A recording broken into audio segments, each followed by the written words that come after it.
This is LBC from Global, leading Britain's conversation with James O'Brien. Hello, I had to check the date. I thought that possibly it was an older story. You've just heard in the news bulletin there with Thomas about the cabinet minister or the government minister. No, she's a cabinet minister. She's a Secretary of State having to apologise and pay damages to an academic who she labelled as extremist and well, possibly worse. But there's another senior Conservative, one who sits in the House of Lords, who's just had to issue a massive apology to I suppose an academic, a university challenge contestant who she accused of supporting Hamas. I mean, what is wrong with these people? How hard is it to actually check your facts before you start bandying around these extraordinary accusations? But the Michelle Donnellan story will make your blood boil, I suspect, regardless, by the way, of where you sit on matters Middle Eastern. If I told you that a government minister had libelled a civilian, had libelled a member of the electorate, and that you had picked up the bill for the damages, how would you feel? Well, do you know, I said that out loud, didn't I? This isn't the phone-in topic, by the way. Just bear with me. We will be talking about it. We'll probably talk to the journalist who's done most to bring this story to light a little later. But if I libelled someone now, this is a bit like that old riddle. Are you familiar with the riddle? If my peacock laid an egg in your garden, who would it belong to? No? Anyone? No, it wouldn't belong to you. The peacocks don't lay eggs, mate. It's peahens that lay eggs. But anyway, that's a pointless riddle in the context of what I'm asking you. If I libelled someone now on air, who should pay? Me, personally, or Global Radio, LBC?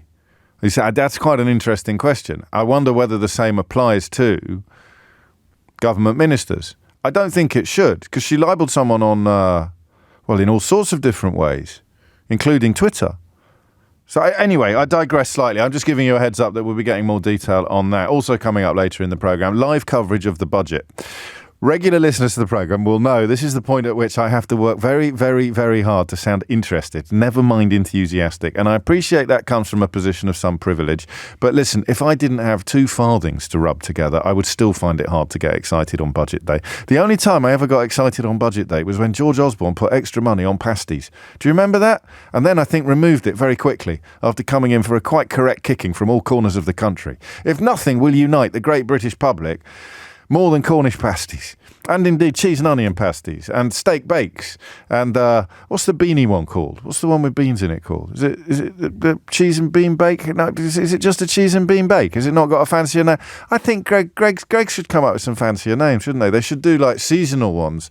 I don't mean like Christmas, they do that, but with names, like a Beckham bake or something like that, although call it after Beckham, you'd probably have to pay the fella about £50,000. I digress again. Partly because the conversation we're going to have today is not a very nice one. I just for the record, I am definitely, because I can see how excited you are about it already. Bernard's been in touch. Robert says, I don't think it's fair, Robert, to say it's a throwaway line in the news. We just had it in our own bulletin. Our bulletin's very, very short. And we had the story about Michelle Donnellan somehow expecting you to pay for her damages over accusing an academic completely inappropriately, fallaciously, incorrectly, libelously of being an extremist. So we will definitely return to that story later in the day.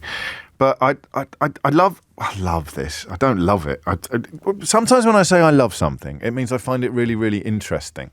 So don't think that it means that I have an affection for it. I could say I love I love the Boer War, but it doesn't mean I enjoy any elements of it that are other than the intellectual inquiry. The reason I love this story is because I think it speaks of quite a significant social change. And I don't know whether it's deliberate or consequential. I do know that a lot of the direction of traffic we've seen over the last 20 years and, well, more, but the last 14 years in particular, it's the sausage and bean melt. Melt was the word we were looking for, wasn't it? Sausage and bean melt, I think. I do think some things are happening that are part of a bigger plan. I'm not a conspiracy theorist, which reminds me, can we get that clip ready of Emily Maitlis being called names by a prominent American politician? I think it's sensational, and it touches upon the question of conspiracy theories. I'm not a conspiracy theorist, and I've written at length about the ways in which three engines of change, the increasingly far right, I think, sympathetic Conservative Party, the secretly funded or opaquely funded lobby groups masquerading as think tanks, and the absolutely outrageous right-wing media, have created an environment in this country in which really bad things can happen. But I haven't included the privatization of the NHS in that analysis, because I've never felt that it was entirely deliberate. Some of the stuff that has seen the NHS go from having the highest levels of patient satisfaction on record when David Cameron became Prime Minister in 2010 to having, I think, the lowest on record and by far the longest waiting lists. Some of it is an inevitable consequence of cuts, real term cuts, per patient cuts. If they tell you they're spending more money than ever before on the NHS, ask them how much they're spending on you. Ask how much is going in per capita, not even per patient. It's the same with GDP. Talk about a fall in GDP. Have a look at Joel Hills at ITV did some great work on this a couple of weeks ago when the figures came out. The really important numbers are the GDP per capita. So if you took all the money in the country and divvied it up equally, how much would everybody have? And is it more or less than we would have had a year ago, 5 years ago, 10 years ago, or 20 years ago? And I would say the same about the NHS. NHS funding, if you're going to use it as an electoral lever, then the only figure that matters would be per capita. How much money per capita, per patient, per potential patient, per member of the population is going in on it. And I think when you look around and you see a political movement dedicated to stripping as much money as possible away from the people who have the least, the people who are most reliant on the welfare state, the people who are most reliant on the National Health Service, the people who are most reliant on libraries or Sure Start centres or youth clubs, or when you look at the situation in Birmingham as a consequence of cuts that are now going to be coming in, it'll be all of the sort of things. It's a Labour city council in Birmingham bringing in these cuts, but all of the areas where politicians can save money are areas that add to the general richness of life. I think Birmingham's flirting with necessities as opposed to luxuries. But the point being that the Tories since 2010, and the Labour are doing it not for ideological reasons, but because for a variety of reasons, they've run out of money. 1 in 5 council leaders think that they're in quite similar situations. So you look at the NHS and you don't know for sure whether it is just an inevitable consequence of bogus ideology masquerading as austerity, taking money away from people who need it most and have the least. All right? In order to, as we may see later, give friendly tax concessions to people who have the most, whether it's businesses or individuals. I don't know. Nor do you. Not for sure. Colin says I'm being naive. I possibly am being naive, but you don't know for sure either, Colin. You don't know for sure because, why would it be more ideological to bring in real-term cuts to the NHS than it is to bring in real-term cuts to libraries? They're not trying to privatise libraries. They're just trying to spend less money. And one of the ways in which the NHS is perhaps unique in the context of spending less money is the alternatives that we have. The alternative choice that you have. My first experience of private health came when my father was poorly many, many years ago and happened to have health insurance as a consequence of his contract with the Daily Telegraph newspaper. It's quite odd when I say that my dad used to work for the Daily Telegraph, in the same way that it's quite odd when I say that I used to work for the Daily Express. As the case of my dad, I have to say it was a proper newspaper then and highly respected, and its comment pages were not populated by the most bonkers people ever to put pen to paper for money in the history of the British media. And the same with the Daily Express. I have to say, actually, it was owned by a Labour peer, and it was a weird experiment in sort of liberal populism when I was on the Daily Express. Because if you look at them now and you think, how the hell did you ever work for an organ like that? Well, I didn't. I just worked for a paper with the same name. But because my dad was on the Daily Telegraph, he got health insurance. And when the dentist said to him, that's a funny lump in your neck, you should probably have that looked at, he did. He went to the GP to have it looked at. And when the GP said you need to go into hospital, the health insurance kicked in. And as I understand it, and this is going back to about 1989, so 10 years into Margaret Thatcher, as I understand it, the major difference that he had was simply the quality of accommodation.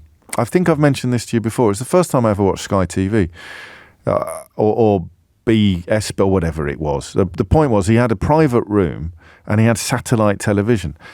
He's no longer with us, sadly, not as a consequence of the condition that I'm describing to you now, but I'm not sure that we ever told him. I think my sister and I visited him perhaps rather more than we would have done if he hadn't had satellite television. So we'd never seen it. I mean, it was extraordinary. We grew up with 3 channels. 4 in our teenage years, but the idea of having a TV where you could watch like 30 channels was absolutely incredible. And also you could order, it had room service as well. So my sister and I go and visit Dad. You all right, Dad? And then put the telly on and order some sandwiches. And that to me was private health. That's what private health meant.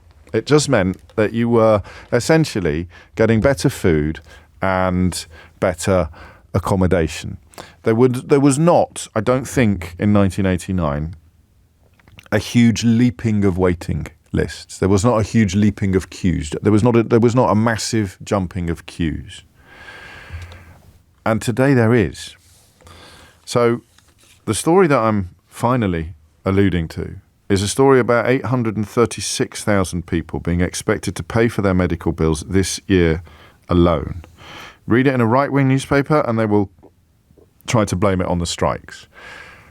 Come to an honest broker for your news, and I will point out that these waiting lists were immense long before the latest round of industrial action by healthcare professionals. And speak to a healthcare professional who's taking industrial action, and they will tell you that it is being undertaken in large part to improve the service that is available to all of us. So we'll leave that to one side for a moment and focus on the numbers. The numbers are huge, and they are growing. The number of private hospital admissions between January and September of last year was up by 7% compared to the year before. It hit 664,000. Extrapolate from that figures for the entire year and you get 836,000. Now, I want to talk to people today who have done this and who really didn't want to.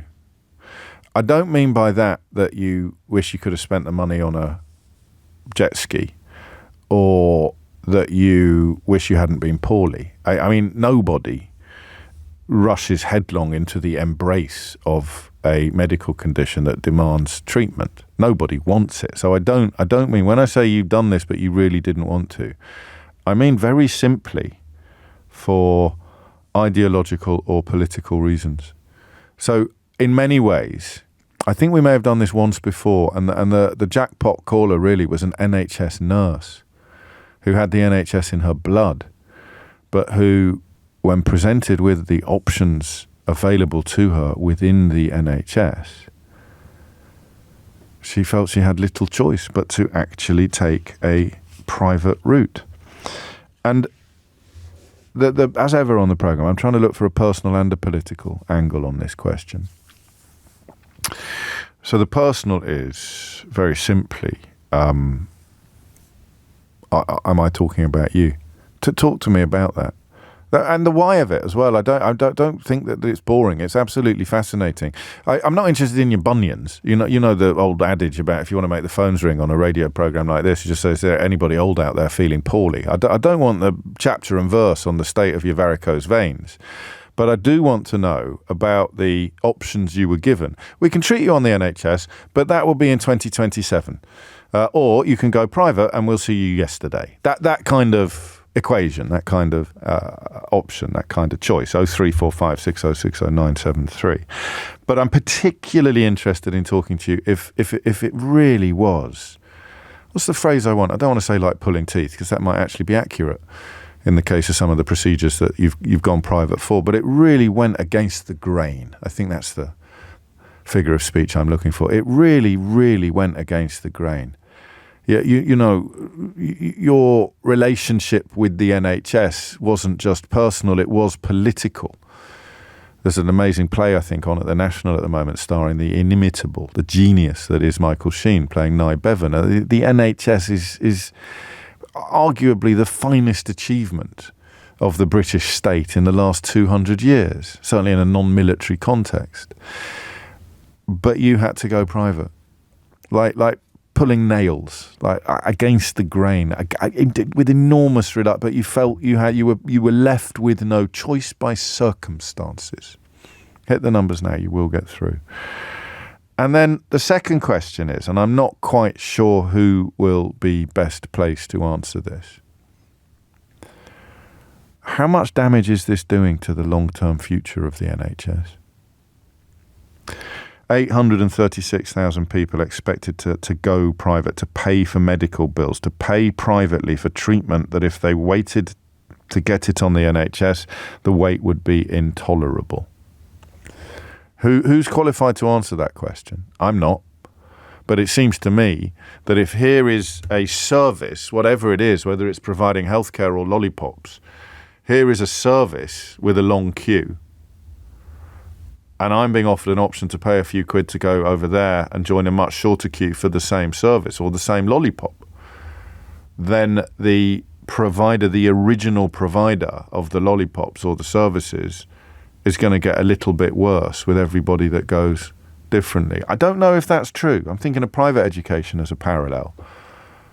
What sort of damage does private education do to the state education system? I don't know. But I want you to have a crack at it anyway. So the personal, you went private and it really, really stuck in your craw for ideological or political reasons. But I want the details that made you do it. And then the second one, is this doing damage to the NHS? The more people go private, the more impact it has on the NHS, question mark, and then what is that impact? 0345 6060 973 is the number you need. It's 20 past 10. James O'Brien on LBC. James O'Brien on LBC. 23 minutes after 10 is the time. You're listening to James O'Brien on LBC. We are reporting and examining news that patients are going private in record numbers and wondering what that means for people who don't want to go private but feel they have to, and indeed what it means more broadly for the NHS. Rick's in Sheffield to kick things off. Rick, what would you like to say? Hi, James. Good to chat to you. I've spoken to you before, actually, about things like self-defence, and that actually relates to this. Obviously, I'm a self-defence instructor. Well, you say obviously, Rick. I mean, I can't see you from here. Fair play. Are you in a pose at the moment? Do you say obviously? Are you doing that one? I've taken up Tai Chi, would you believe, Rick? And that one where you sort of sit, but there's no seat beneath you, and you put your hands in. I can do that one, but my goodness me, it hurts. But anyway, sorry, you are a martial arts instructor. Yes, indeed. So. Basically, from my sins and throughout my life of pretty hard activity, I've got a couple of knee injuries. I went to the GP. Now, the issue with it is we're talking about flexibility. I can't kick as high as I used to. It does ache a lot. And being a martial artist, I'm quite used to pain. So a normal person might find this quite debilitating, but I can kind of muddle through, and I'm okay if I look after it. But that could easily be something more serious. Eventually, after a right palaver, I was able to get a GP appointment. That in itself took a month. And then the guy did a very kind of quick look at it and said, well, look, I won't know the answer to this unless you get an MRI scan. Yes. To be serious, it's probably not, but get the MRI scan, we'll know the answer. How long is that going to be? Best part of 2 years. And quite understandably so, because there was a queue, and someone who can't kick as high as he used to is not as important as a bunch of grannies who can no longer walk and need new joints, etc. So I completely understand being at the bottom of the queue. Well, yes and no. It depends how long the queue is. I completely understand being at the bottom of the queue, but goodness me, I don't really understand why the queue is 147 years long, you see. 100%. Yeah. 100%. And then this is what led me to that frustration. That, personally, I'm so opposed to kind of private healthcare and anything other than, well, certainly in this country, I believe in the NHS and its principles so much that I felt bad that what I did. What I ended up doing was going and getting a private MRI scan. What did it do time-wise? What was versus... You see NHS versus private. What was the time difference? Weeks versus years. Are you serious? Years? Yes. How many years? best part of 2 years. Sorry, you said that. Sorry. No, I understand. The best part of 2 years, and like the problem is I felt like I would have been a burden on the system. Yeah. And that's absolute anathema to the kind of the point of social care where it's meant to be. No, don't worry about it. And you wouldn't have been a burden on the system because your ability to pay taxes depends upon your ability to do your job as a self-defense instructor. So you should give your head a wobble about that, albeit that I understand exactly where you're coming from. And how many weeks? How many weeks? So effectively, they MRI scanned it, and it was probably, I think, something in the region of about 14 days. It took them for me to be able to go over there. I had to drive there to get to it. It was a private hospital, etc. I got it done. I had the diagnosis within 3 weeks as opposed to 2 years, and that's very much. I mean, did you need an operation? I think I'm going to struggle because I'm basically such a nice person and my callers are so interesting. So I am going to struggle to avoid is there anybody old out there feeling poorly school of thought? Because I now want to ask if you're all right. I mean, on one level, I don't care. But obviously, on a journalistic level, I don't care. I don't care whether you're hobbling around at the moment on like Eddie Murphy in the opening scenes of Trading Places. But on a personal level, I do care. I want to know if you're okay. What was wrong with your knees? Did they get it sorted? I have 2 meniscal tears, one on each knee, and the way to do that is you either have an operation or you struggle through it, and it does eventually reduce. And but we were able to make the accurate decision because it wasn't too bad. Because we got the MRI scan, so as opposed to having 2 years of pain. Now, that's just getting pain. Worse. And getting worse. Pain is, of course, real. Yes. The amount of headaches or stomach aches, there can be things like cancers and other serious... Well, don't jump the gun. We'll have people in those situations, so you can be our knee man. All right. In fact, as you were speaking, someone just got in touch to say this is uncanny. I've just got knee pain after doing my Brazilian jiu-jitsu leg locks. And he's just phoning up trying to get an appointment at the moment. I'm not going to make any generalizations about the wisdom or otherwise of doing high-impact martial arts as opposed to the Tai Chi that I have now started practicing. I don't know why I'm doing my moves because you will only be able to see them on YouTube. And also, those weren't jiu-jitsu moves. That looked like Mike Myers pretending to be a magician or something like that. But Rick, take care. Sarah's in Lightwater. Sarah, what would you like to tell us? Morning, James. Hello, Avid Sarah. listener, first time caller, so a bit nervous. That's only me. Just feel very passionate about this. Yes. I worked for the NHS, left when I had children. Right. Had cancer 8 years ago. Had all my treatment through the NHS. When I was first diagnosed, said, I'll pay, anything to do it. And they were like, absolutely not. It's the same time frame, same people, etc. Right. Fantastic. Can't fault it. Single parent, 2 children. Fast forward a couple of years later, this is a few years ago, and all the treatment I had for the cancers caused me to have cataracts. Oh. They got so bad that I was literally bumping into things. I couldn't drive because I completely lost sight in one eye. The waiting list on the NHS was horrendous. It was nearly a year. My parents, so I was having to get help with taking the children to school, etc. Yes. My parents had to help fund, and they we'll go private. So we went private, £3,500. I was seen, and it was done within literally 5 days, James. Oh, mate. When I saw the surgeon, he was fantastic. Yeah. He said how bad they were and that the other one was progressing as quickly. When he heard that the cataracts were caused by the cancer treatment, so no fault of my own, I was a single parent, etc., and that my parents have had to pay, he actually said, right, I'm not having this. You're going to the top of the list of the NHS list. And within 3 weeks of having that one done, as soon as my recovery was good enough, he had me in for the same. And the compassion and the care I had, and himself felt so guilty that I had to go that people go through. So he had the power to do that because of, I mean, the way the system worked. But you wouldn't have seen him at all in that kind of time frame if you hadn't had £3,500. And I'm not even going to say spare, because it obviously wasn't spare. You just were able to raise it. No, And exactly. I'll read you something from Felicity. I'm listening to James this morning and realise he's talking about me. I've recently made the difficult choice to use private healthcare because I'm in pain, but I find it intensely troubling and my conscience has endlessly wrestled with the ethics of my decision. As a former NHS worker, you must have had a similar wrestle.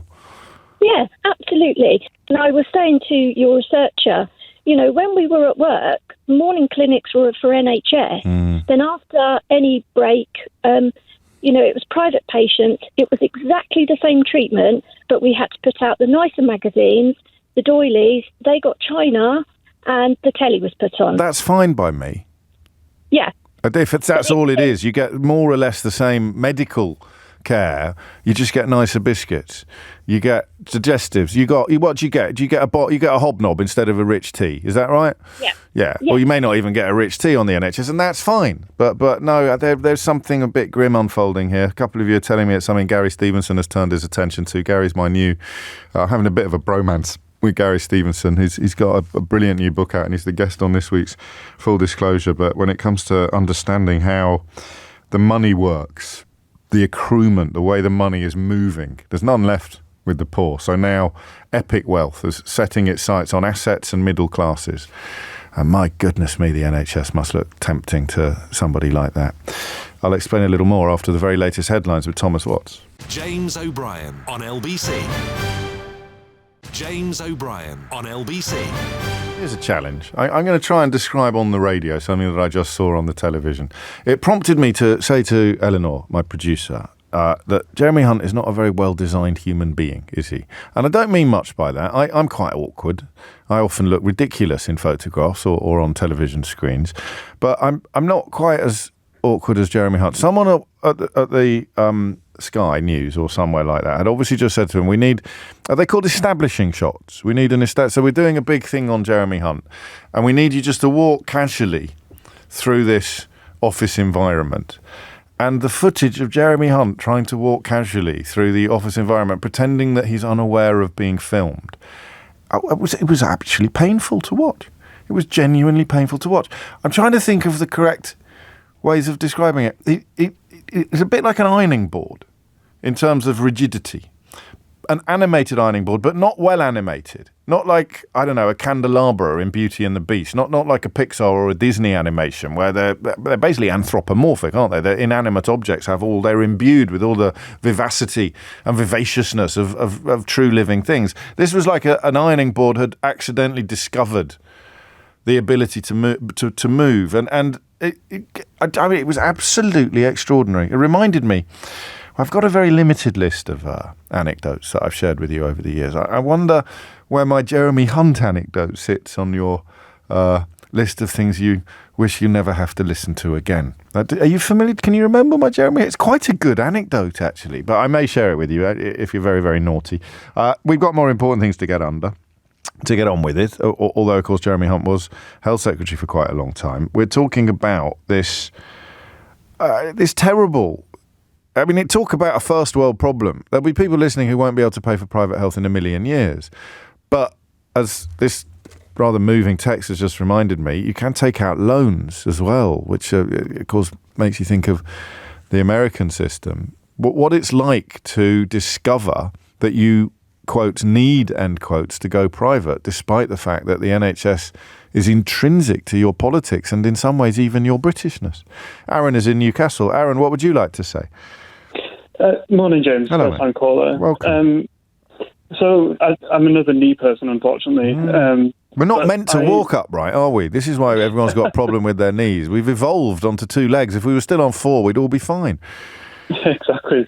So to keep it brief, I essentially had a benign bone tumour on one of my knees, which was interfering with exercise. It wasn't dangerous or anything. Sure. So went to the GP after a little while and got told it would be a 6 to 8 month wait. This is going back a little while. I'm sure it would be longer now. Now, my only objection to private healthcare is moral, because at that time I had a private health insurance with my job. But I'm the kind of person, I volunteer for the ambulance service. I helped in the vaccine efforts. I'm a very, very passionate believer in the NHS. Yes. And I sort of grappled with this idea, should I go down the private route? ultimately I did, because I knew it would be a lot quicker, and I was on an exercise train and didn't want to kind of fall off the bandwagon. So I went down that route. And the thing that really broke me was when I went to the private appointment. Yeah. I got taken to the hospital, and it was one of the hospitals that does a bit of both. Right. It's a private hospital, but you can opt to go there for your NHS treatment. You get an NHS referral to it as well. Yeah. Yeah, okay. But because I was private, even though I wasn't paying, I was taken to the private waiting room, which was separate to the waiting room, but separated by a glass wall. So I was in this room with armchairs and a coffee machine and biscuits, and surrounded by people paying for treatment, whilst looking through a glass wall at the people on the other side who were there for NHS treatment. No, it was genuinely a glass wall. Oh, that's extraordinary. You know, they were sort of playing music through a little speaker, and very kind of nice, calming atmosphere in the private waiting room. And I just sat there and hung my head in shame, because I knew that I sort of felt like a double imposter, because I couldn't really afford private treatment. I was only there through an insurance policy, and I knew that I really belonged on the other side with the NHS patients.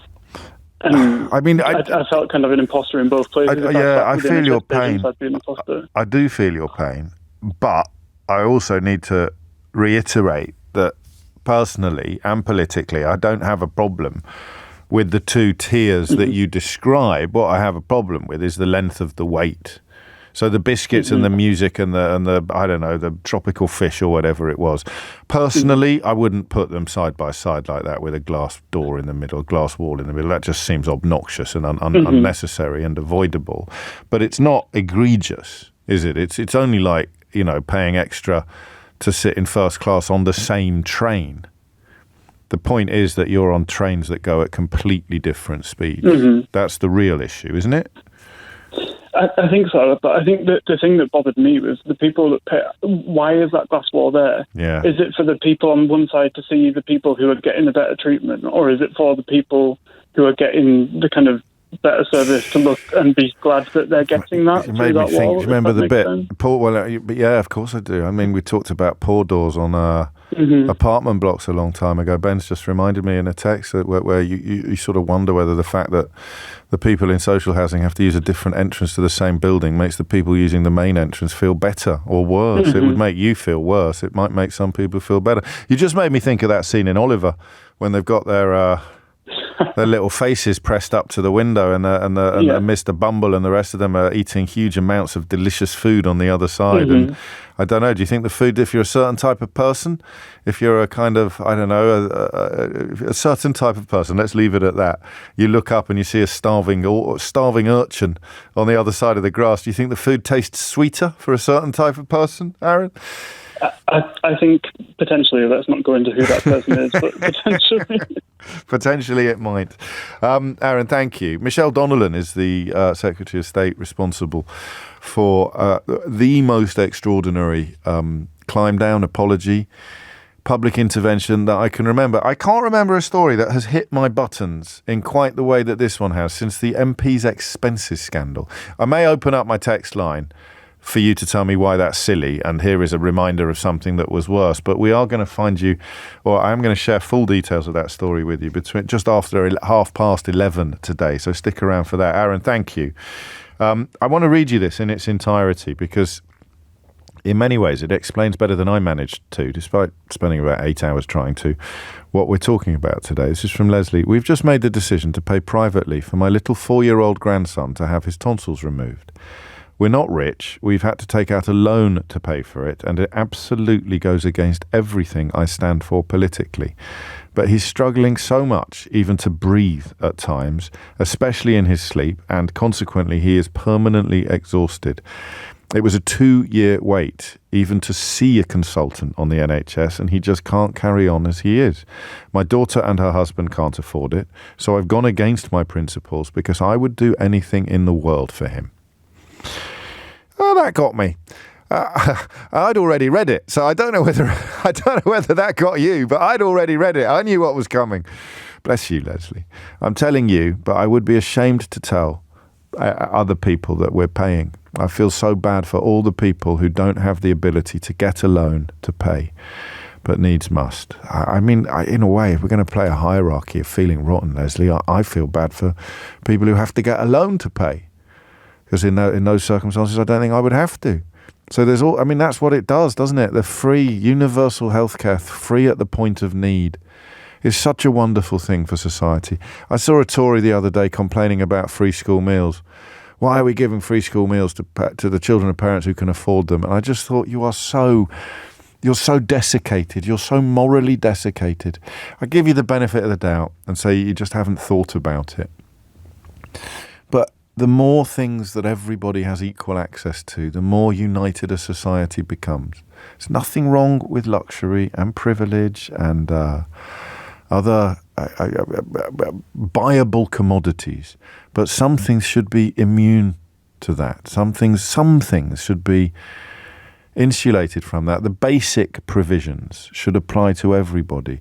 A meal for every school child. A meal for every school child. Access to healthcare. A 4-year-old's tonsillectomy. These things should be universal. Even the child of billionaires should have access to a 4-year-old's tonsillectomy for free. Well, not for free, in a publicly funded health service. So that's where it goes. That's where it goes. I don't know why that one got me, Leslie, but it's quite beautifully expressed and an increasingly common experience. It's 10:46. James O'Brien on LBC. James O'Brien on LBC. It's 10 to 11. I just done it again.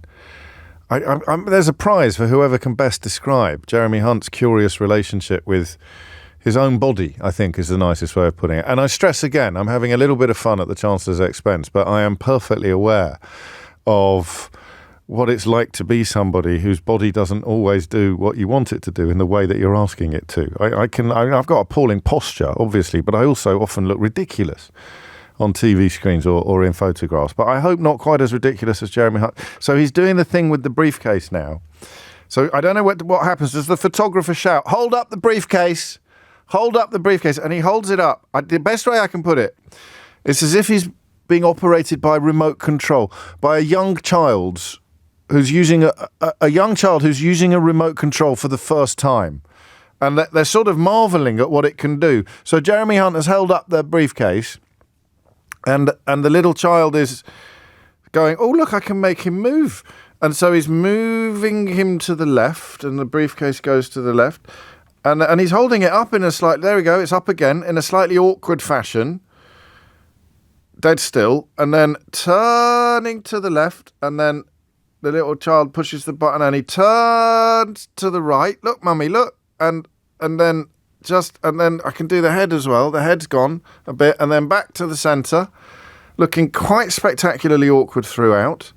And then down with the briefcase, short nod, and then go and stand still in front of a closed door for a few seconds, hoping it will open. That's when he's knocked on it now. Oh, bless him. Oh, no, I wish we'd never done that. I just felt sorry for Jeremy Hunt then at the end, because he knocked on the door. He doesn't have to. That's why Cameron whistled after he resigned. Do you remember everyone got cross with David Cameron for resigning and then going tumty tumty tumty tum? And his explanation was that's to let the police officer outside know that you're approaching the door inside. The police officer inside know that you're approaching the door from the outside and therefore you can open it. But Jeremy Hunt just turned to the door and he stood there for 20 seconds. Maybe not 20, maybe about 3. He stood there for seconds and then realised that no one was opening the door, so he knocked on it. And at that moment, this is the curse, you see, of being an empathetic liberal, is that you even feel sorry for politicians whose politics you're repelled by. As soon as he knocked on the door, I melted. He does look like Mr. Bean, says Vincent. He's like Edgar the Farmer in Men in Black. I need a bit of work with that one. That could be the winner. He's a bit like 3CPO, isn't he? He's a bit like if 3CPO had to hold up a briefcase. And he's 3CPO, I think. Or he also looks like he's on wheels when he's doing the walk for camera. I mean, it's a good job. Or the Thunderbirds. I think a lot of people must be watching the same screens that I'm watching while listening to the radio. It's bad enough on Royal Days. Do you remember on Royal Days when I have to fill a bit of time and say things like, "And there's a car moving slowly down a street, which has been closed for the afternoon and is currently flanked by flag-waving members of the public, some of whom have been there since 1972. So keen are they to witness today's pageantry. A shiny crown. They've stuck it on loop. They've started again on the BBC. They're showing it all again. They're doing it literally all of it again. It looks like a really rubbish Avengers Assemble. There's 5 of them now on the front step. Is that Laura Trott? Is that the one who didn't know what interest rates were? So she's still got a job. She's the one who went on the BBC. She's the one on the BBC who didn't understand what GDP was or percentages. In my day, that would have prevented you from getting an O level. In Brexit Britain, it doesn't prevent you from having the second most senior job in the actual Treasury. But there we go. That's enough of that. We will be taking the budget coverage live on LBC shortly after I leave the building. And we're expecting it to begin at around about 12:30. So what I do is I hand the baton to Sheila Fogarty and I just go. I leg it. You might think I'm sitting here watching it or listening. No, I'm off. I'm out of here. I'm running. I'm running. Should we get back to the actual phone-in programme? Yes, I think we should. Nick's in Northampton. Nick, going private because you felt you had to, even though it went against all of your political instincts and feelings. What was that like for you? Well, hi, James. Hello. Yes, this. I wanted to ring in. I haven't done this before, but I wanted to ring in because I felt quite passionately about this. Yes. My wife a few years ago had a prolapse disc. Yeah. To be fair, it wasn't COVID, but she had a prolapse disc. The pain was horrendous. Sure. We obviously went to the doctors, and they said, "Well, we can't see you because of everything that's going on." She was in that much pain. We had to pay for an MRI scan, which was £400. What would you tell me about how long you would have had to wait if you didn't do that? What was the comparison? I'm getting to that. Oh, sorry, mate. So yes, we did that, and then the doctors then said, right, okay, this is the problem, and we're going to have to you're going to have to wait 18 months. She was in so much pain. She couldn't do 18 days. Oh. And so we had to find £16,000 to have the procedure done. And that really just tore a massive hole out of our savings. And yes, so that's why I wanted to ring in, because I felt this is really, this goes down to... And there will be people... We had no choice. There'll be people in your wife's position who cannot imagine or dream of getting their hands on £16,000 by hook or by crook, and they will be enduring the 18 months of unbearable agony that you've just described. Absolutely, and she was in unbearable agony. There's no way she could do that. So we had to find it, and they did the job. And a few weeks later, obviously, she was a lot better and able to start recovering. But we had to find a lot of money where we was hoping the NHS would be there for us, that we've all put in, ever since we started working. I get it. I mean, and that sets you... I mean, it makes no sense economically either. If you want to be all kind of free market about it, spending 18 months out of the workforce when a properly funded health service could have had her back in the workforce in weeks makes no economic sense whatsoever, does it? It doesn't. And very quickly, one time she was in so much pain, she went to A&E. I had to leave her because of COVID, and they were that close to operating on her in Coventry because they thought it was life-threatening. Once they did the scans and thought, no, actually, it's not life-threatening, they let her go. They obviously released her without the operation. So we was that close to having the operation on the NHS, and then they said no. And we can't justify the time it's going to take because there are people waiting for us to see them who may well have a life-threatening condition. I'm not making excuses for them, but it's not something that doctors would particularly enjoy doing. Did you have? Did you have a political relationship with it, or was it just the chunk of change that it took out of your future plans that rankled most? Well, what can you do? What can you do? And I'm sure there's hundreds of thousands of people in the same boat where they've had to do exactly the same. What can you do? You have to do it. You can't see your partner, you can't see your spouse in horrendous pain. If you can find the money, I mean, I feel sorry for people. That did take a big chunk out of us. Yes, but, of course. We were very fortunate that we found the money. But for people that can't find the money, it's awful, really. So what's the ideology of the people listening to this who listen through sort of gritted teeth or listen through some sort of weird form of masochism? The people who are supportive of the kind of direction of traffic that we've seen over the last few years, what do they think about the people that can't afford it? Because they think, right, well, everyone will scrape it together. Leslie's taken out a loan for her grandson's tonsillectomy. You're in the hole for 16.5 grand that you'd been saving up for retirement or for the future.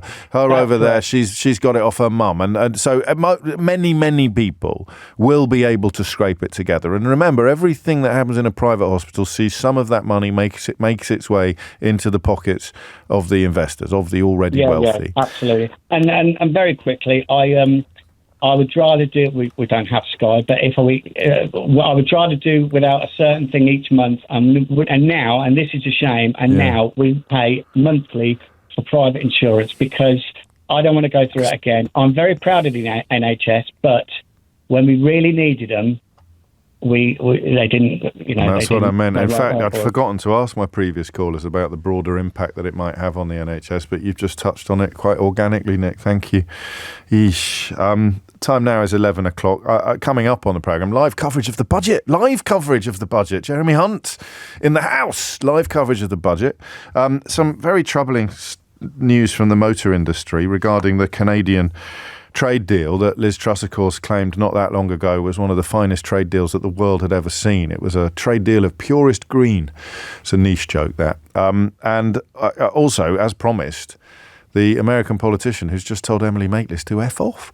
I should tell you now, if you want a masterclass in broadcast journalism, in hitting someone with a microphone, not literally, in getting a microphone under someone's mouth and getting them to say things that are both newsworthy and extraordinarily revealing, you will struggle to find anybody better than Emily Maitlis. Now, of course, on the Newsagents podcast. But what she's just done in Washington, D.C. is, even by her stellar standards, it's an extraordinary moment of journalism that you will really, really enjoy, although not necessarily for the right reasons. And I'll share it with you after this. James O'Brien on LBC. James O'Brien on LBC.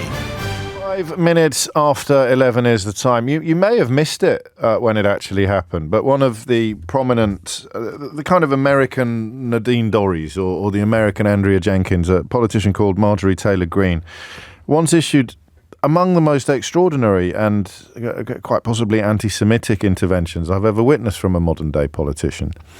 She claimed that wildfires, do you remember when there was a big problem with wildfires in parts of America in about 2021? She claimed with a straight face on a Facebook post that one of the wildfires had been caused by the Rothschild family, who are often the target of anti-Semitic conspiracy theories, using a space laser. So it is why the phrase Jewish space lasers entered into popular parlance, because Marjorie Taylor Greene, the sort of American Nadine Dorries, or actually, no, the American Andrea Jenkins, if you prefer, because Jenkins is still in Parliament, isn't she? Poor old Nadine isn't, neither the Commons nor, of course, the Lords. But so Jewish space lasers entered into public parlance because she claimed that a California wildfire had been started by a space laser controlled by an executive at a bank owned by the Rothschild family. Because I find it hard to do these. I can't have conversations about American politics, really, in the traditional sense, because you shouldn't be having conversations about people like her and then saying, and on the other hand, here's a Democrat who doesn't believe that an executive at a bank owned by a Jewish family, often at the centre of anti-Semitic tropes, was responsible for starting a wildfire in California by using a space laser. Do you see what I mean about how broken everything is? So I've always struggled. Not that I get the chance to interview people like this very often, but I've always struggled with knowing what to do. How hard do you go in? Someone has a track record of being absolutely bonkers. Do you hit them over the head with it at the beginning of the interview? Or do you pretend that they're respectable politicians and hit them over the head with it at the end?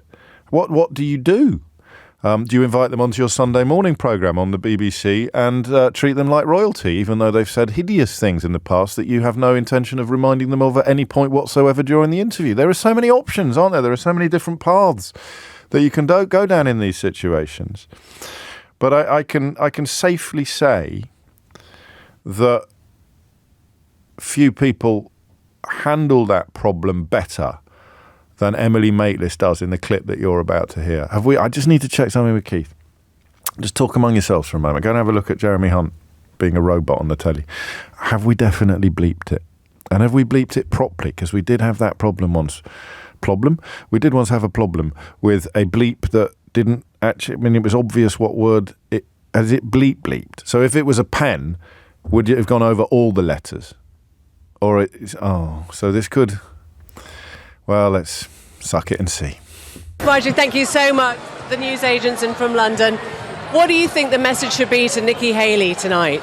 Well, we've been encouraging her to drop out and support President Trump, and I think tonight is the clear message that President Trump is the clear front runner. He's the winner in our Republican primary, and it's time for Nikki Haley to drop out and support him. Do you think President Trump, Mr. Trump, is closer to picking his VP, and should you be on that list? Oh, that's the question everyone asks, and no, I don't think Nikki Haley should be on the list, but of course President Trump will choose who he wants for VP. Would you like to be on that list? He's got a long list. I support President Trump in any way he'd ask me, but I can assure you it won't be Nikki Haley. And can you tell me why so many people that support Donald Trump love conspiracy theories, including yourself? He seems to attract lots of conspiracy theorists. Well, let me tell you, you're a conspiracy theorist, and the left and the media spreads more conspiracy theories. We like the truth. We like supporting our Constitution, our freedoms, and America first. So, what about Jewish space lasers? Tell us about Jewish space lasers. No, why don't you go talk about Jewish space lasers? And really, why don't you off? How about that? Thanks. Thank you very much. Thank you. That's the bit I love most about that. It's the bit, thanks very much, thank you. It's not fun. Well, it is funny. It's funny. It's funny, but it's not funny, right? The bleeping was great. Yeah, I like the bleeping. It's funny, but it's not funny. Do you know what that do? That clip made me sniggle, as Nigel Boone in Belfast has just shared. 10 minutes after 11 is the time. So what I'm doing is, as you've probably noticed, I'm punctuating very serious stories with moments of levity and lightheartedness, because I think that's the best way to do it. And I don't actually want to move on from the NHS conversation that we're having, because I think in many ways it's the most important story in town. And if you want to contribute to it, the number you need is 0345 6060 973. And I'm interested in the political pain of going private to deal with your medical problems. So it's when physical pain causes political pain, because you can't quite believe you're a person, or you've become a person, or circumstances have made you a person that has gone private. 0345 6060 973 is the number you need. Sam's in High Wycombe. Sam, what would you like to say? Oh, hi there. Hello, Sam. There's been a lot of talk about physical health, yes. And I think I wanted to also just raise the point about other types of needs. And my daughter had undiagnosed ADHD for a while, and after over a year of waiting for an NHS diagnosis, a friend said to me, because I was debating, do we go private? It seems unfair. It just feels like we're queue jumping, and it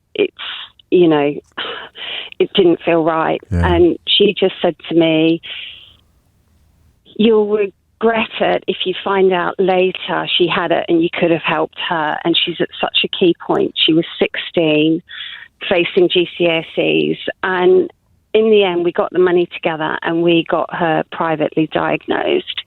And she does have ADHD, and it's taken a while to get the meds right, but she's gone from a pretty average GCSE student to being predicted all A's and A stars at A level. She's getting extra time in her tests, and she's just blossoming. And that was the meds and the support. And I'm aware that there's other kids at her school who are trying to get ADHD diagnoses as well. And they weren't able to get the money together to go private.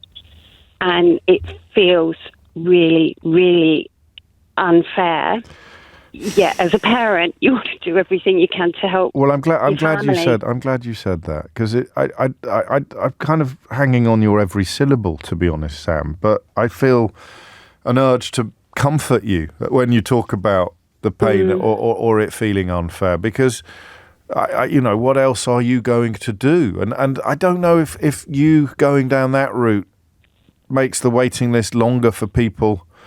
That's the problem, isn't it, now? We start suggesting that, well, the system exists. This is what I do with private education, actually. I said, well, the system exists. I'm not going to let your children have an advantage over my children if I can afford to pay for it. So that's how I'm morally justified doing something that I wish nobody could do. But if somebody could do it, I'm going to do it, because the alternative is to deny my children something I can give them.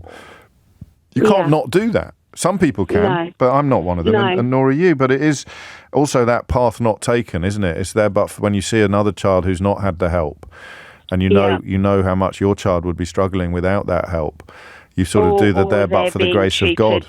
Yes. Yeah, or they're being treated differently through the NHS. Yeah. So I was listening to one of the global podcasts you have.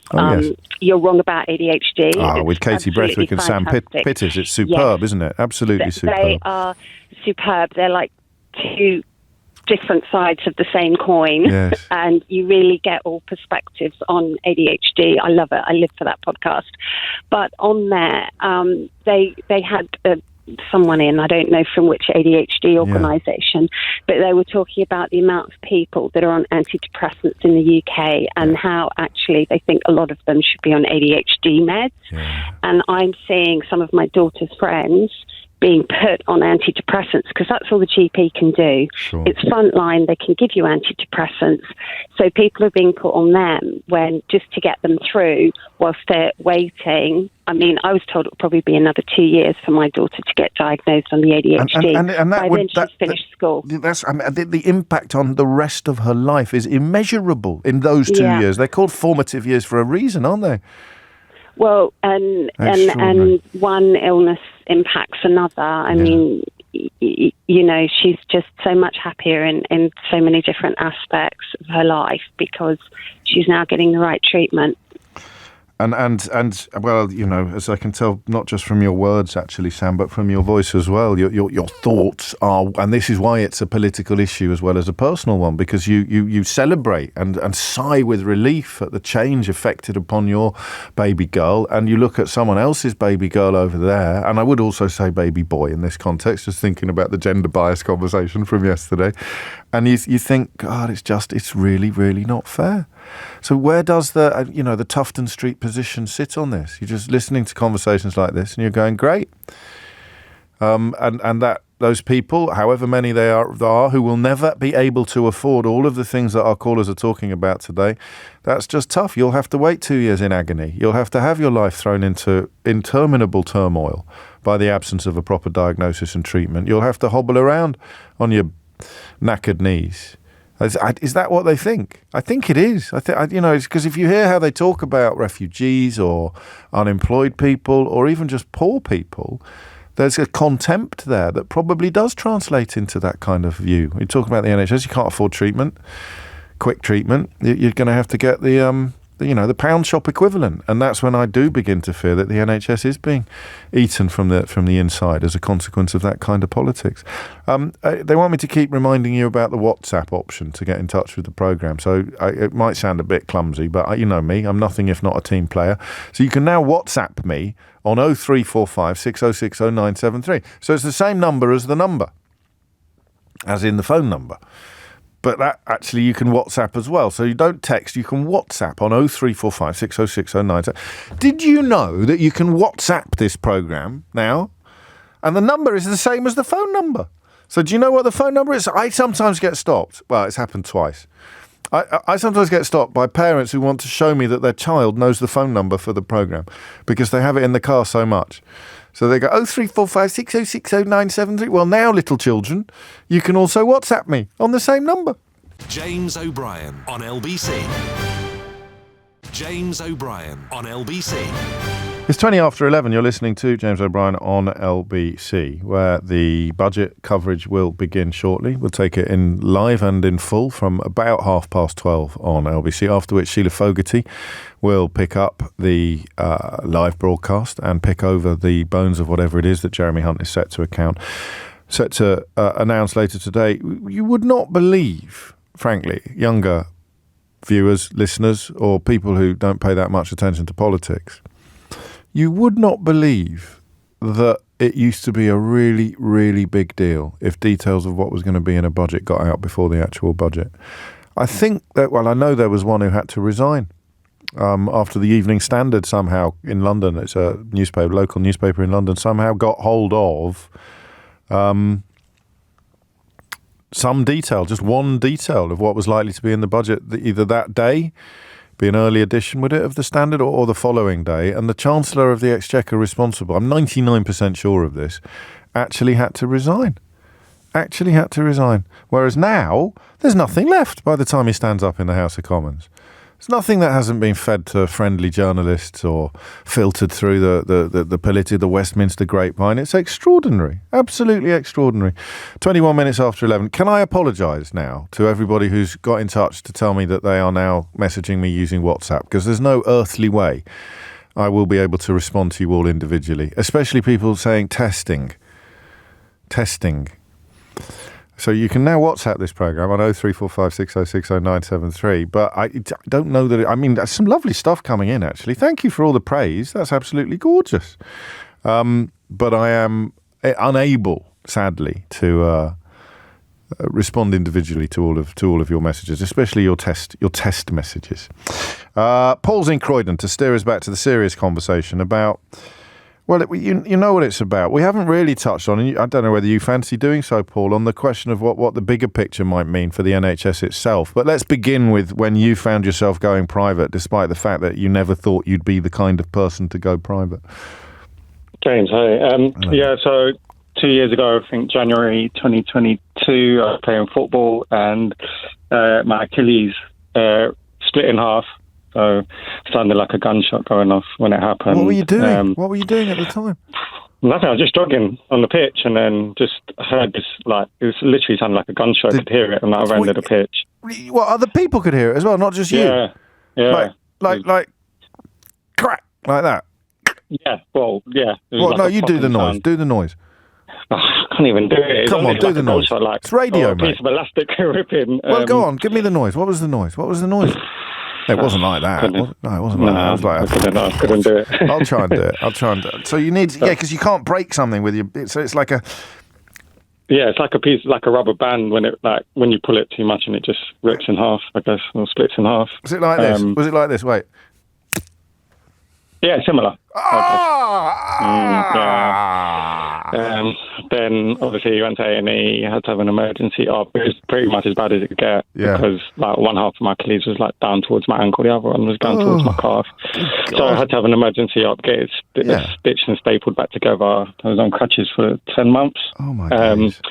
So then at the end of that, coming into October, I had the appointment with my consultant, which was right, you're basically, because I needed to have to not walking for 10 months, you need to have to learn to walk again, how to run again. So what would you be on crutches with one leg, would you? Yeah, I was on crutches in a cast, no weight bearing, for 6.5 months, and then I was in a boot. I've never heard of this before. I've never heard of this injury before. Achilles rupturing, I think, is quite a common injury with football, but yeah, not like that. The surgeon that did my surgery said it was the worst he'd seen. Good Lord. Because I think usually the recovery time's 3 months, and you're just in a boot. But to be on no weight bearing in a solid cast for 6.5, and then in a boot for 3.5.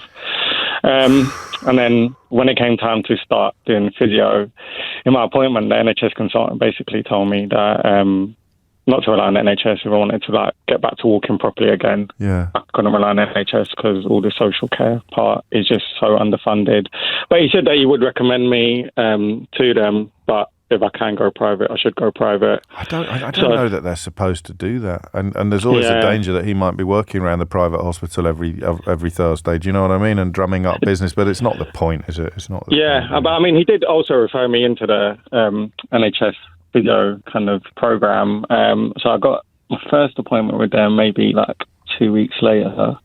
And it was like in a church hall in Croydon with like loads of people in there at once, and you just go around like a little circuit doing exercises. They then gave me an appointment a month later, so it was like 4 weeks between the first and the second appointment, and then after that I was told that they were switching providers and someone was going to get in contact with me to rebook me.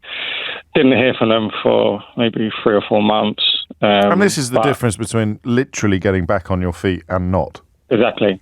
And then when I spoke to them, when I eventually got in touch with them by me ringing them like every day, they gave me another appointment for like 2 months later. So that would have been like 5 months since my last appointment. But throughout this time, I started going private anyway. It's just when I started going private, I was getting an appointment every week. Having and how much did you spend in the end? Do you know? Well, I got it through my work. So you could even do that. It's just different. So it's not even 2-tier anymore, is it? Because 2-tier makes you think of things that are possibly slightly close together.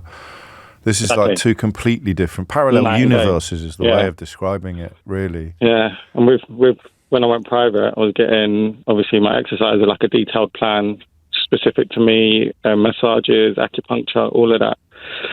Every week, and like I said, if you compare that to then waiting like a month, 2 months between physio appointments and NHS, and when you get there, you're just in a church hall somewhere with like 10 other people. And everyone there's doing their best, and all the other people there don't have the option. The NHS physios were good, and they were like really engaged and good when I was there, but obviously like limited resources. They've got loads of people to see at the same time.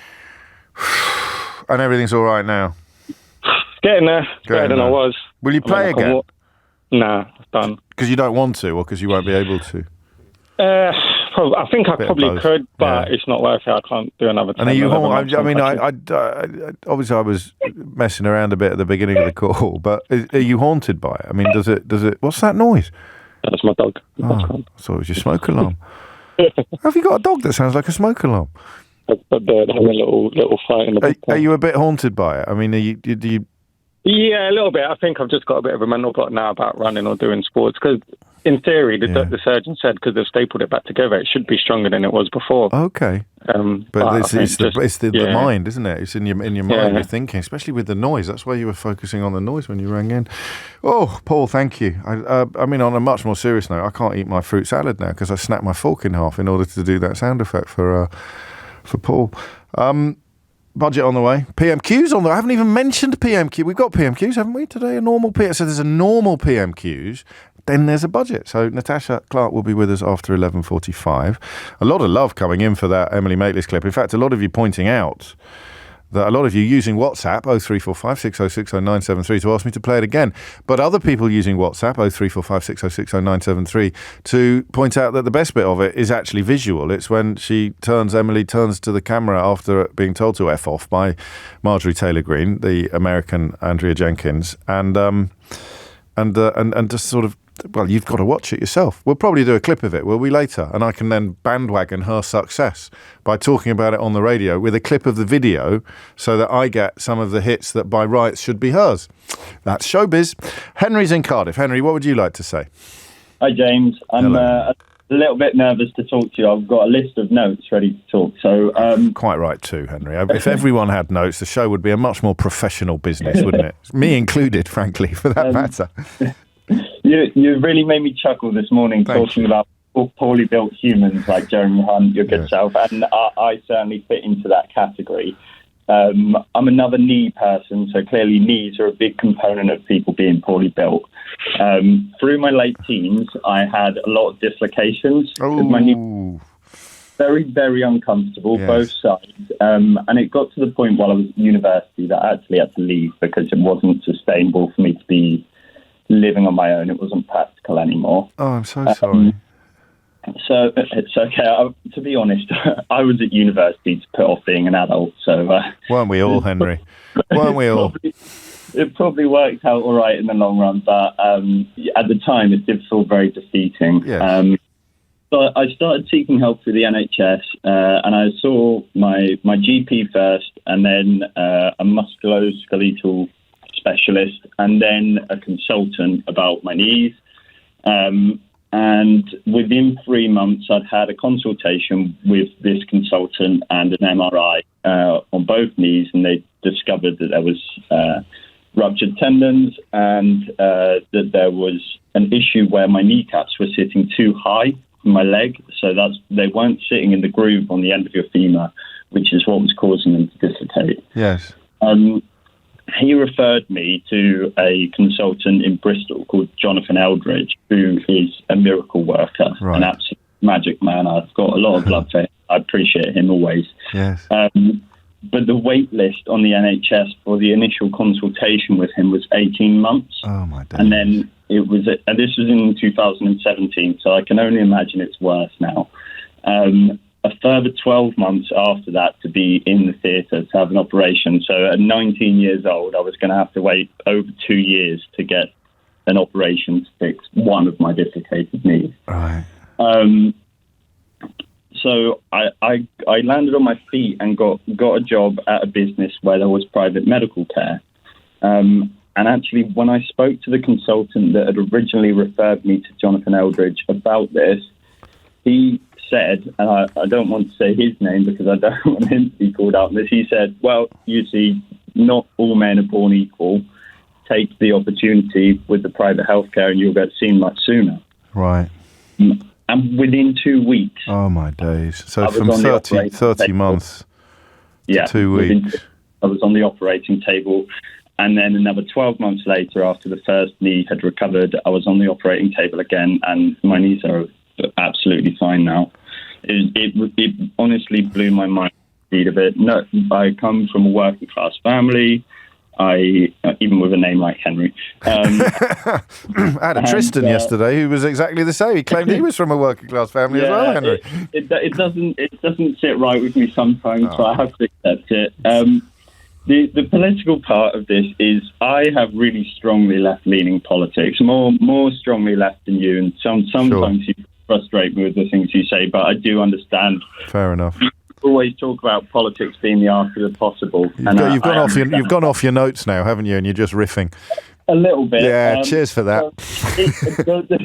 The main part is it sits on my conscience a lot that there are people that were in the same position that I was in that don't have that opportunity and that will suffer because of it. And I'm not 100% on these numbers, but I believe that over 60% of bankruptcies in the US last year were caused by medical bills. It's there or thereabouts. And a lot of them had insurance, Henry, as I'm sure you know. I'm cracking on only because it's 11:33, so compliment to how engrossed I was in your story that we're already 3 minutes late for the news. But you made your points brilliantly, really brilliantly. And that's why, I mean, what you express quite perfectly is why people like me, albeit that I'm not as left-wing as you, want our taxes to go towards helping other people. I want a system where everybody can get the sort of treatment that Henry can get, even though I could afford to do what Henry did, with or without insurance, depending on what the medical scenario was. It's 11:33. Thomas Watts has your headlines. James O'Brien on LBC. James O'Brien on LBC. 11:37 is the time. Lots to get through today. PMQ's on the way at 12. And then the budget with Jeremy Hunt.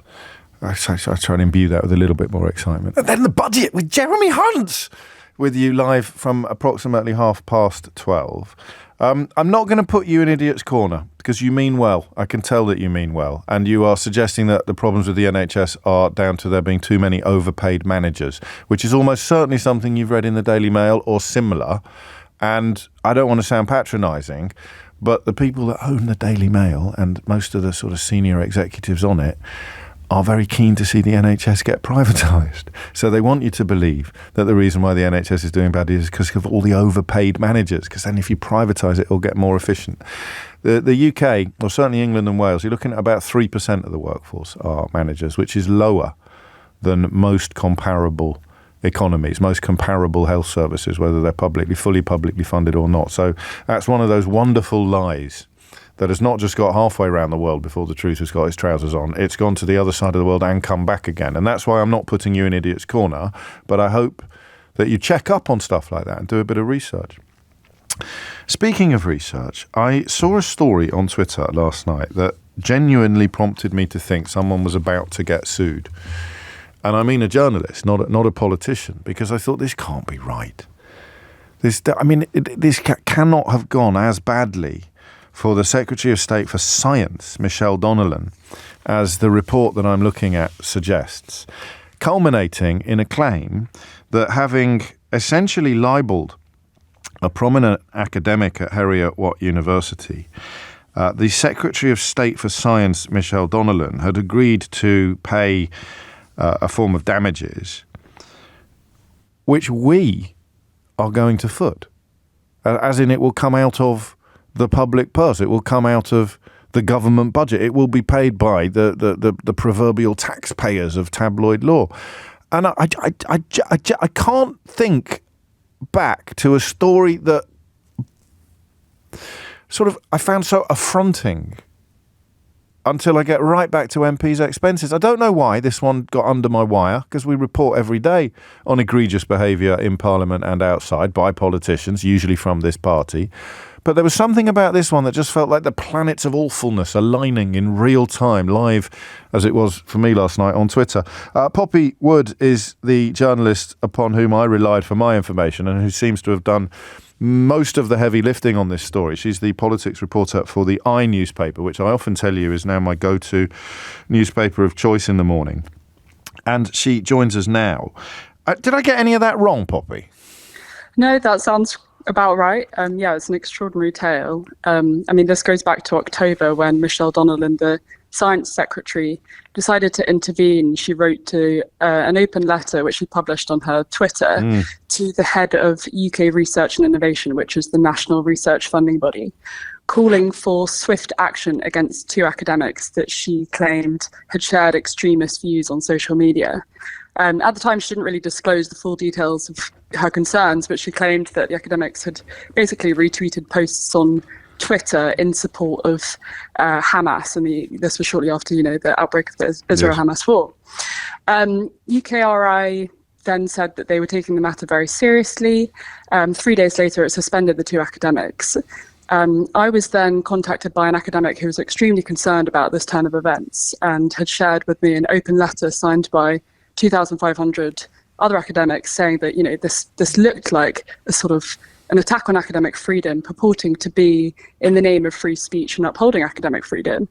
Then the next day, on the 2nd of November, we reported another kind of fascinating story that Michelle Donnellan herself had ordered her advisors to draw up documents detailing some of these academics' social media posts. Right. And we saw an 11-page dossier detailing tweets from, years back of one of the academics' social media posts that it said, it was split into 3 chapters: anti-racism, transgender advocacy, and militant leftism. And the details for each were pretty flimsy. I mean, included in the militant leftism post chapter was some retweets from 3 years ago in which one of the academics had said that she was in solidarity with her striking colleagues. That was it. And under transgender advocacy, it said, Happy Transgender Day of Visibility. These are retweets of retweets. And one of the original offending tweets simply described the overall situation between Israel and Gaza as disturbing. This is disturbing was one of the original tweets as well. So this is all, relatively innocuous stuff. Totally. And that was, given the seal of approval yesterday when UKRI, after a long independent investigation into the matters, basically cleared both academics of any wrongdoing, said that there were no grounds for them to be suspended, no evidence, as Michelle Donnellan had claimed, that they had violated the rules of this research body or violated the Nolan principles of public life. And it led to Michelle Donnellan issuing a retractment of her claims. Actually, in the statement, she didn't apologise. No, she didn't. But she said she took it all back. Yes. And it then emerged that the law firm that was representing these academics had resulted in a libel case against Michelle Donnellan, and she was forced to pay damages and the legal fees. We then revealed last night that actually the government footed the bill for this, i.e. the taxpayer, not Michelle Donnellan in any personal capacity. So it's a really extraordinary turn of events that, what started out as a serving minister purporting to uphold academic freedom actually ended in a libel suit that the government, the taxpayer, has paid on her behalf. And the libel was committed on Twitter. It was committed on Twitter. I think there are serious questions about, whether the ministerial code should be updated to include ministers' social media use, but also it went further than just an off-the-cuff remark. She had written a letter, she'd sent it and to the head of UKRI, and then she shared it publicly. I mean, there were several stages to this, and it was definitely thought out. It's almost as if she was pursuing another agenda as well as the pursuit of these academics, as trying to sort of cast herself in some sort of culture war champion. But I wouldn't expect you to speculate on that. You can tell me what role Policy Exchange, one of the so-called Tufton Street think tanks, played in this whole saga.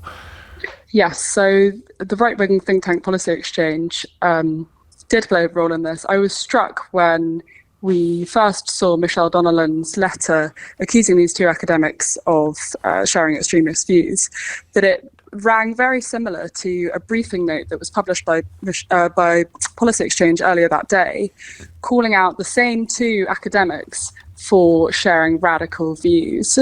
When UKRI disclosed the results of their investigation yesterday, it emerged via the law firm that was representing the two academics that actually it appeared a lot of Michelle Donnellan's concerns about this were directed by the Policy Exchange letter in itself. So it appears to be information, in some way being disclosed to a serving minister by a think tank that is, not related to the government officially. Well, yes, and an opaquely funded think tank at that, once again appearing to influence government. Have we any idea how much money the taxpayer is in the hole for on this, Poppy? This is the crucial thing. So the taxpayers footed the bill for this, and the government won't disclose the amount that the taxpayer has paid. The Department for Science and Technology is just refusing to say what it is.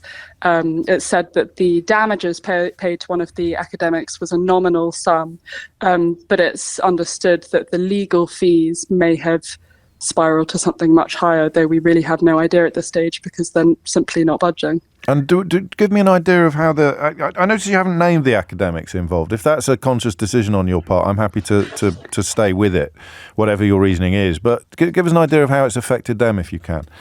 So, I mean, understandably, it's quite an extraordinary intervention. A cabinet minister naming two academics publicly using her personal Twitter, but also, official letter-headed with the government stamp paper, and accusing them of sharing extremist views. So as you said earlier, it's a professor at Heriot-Watt University and one at UCL.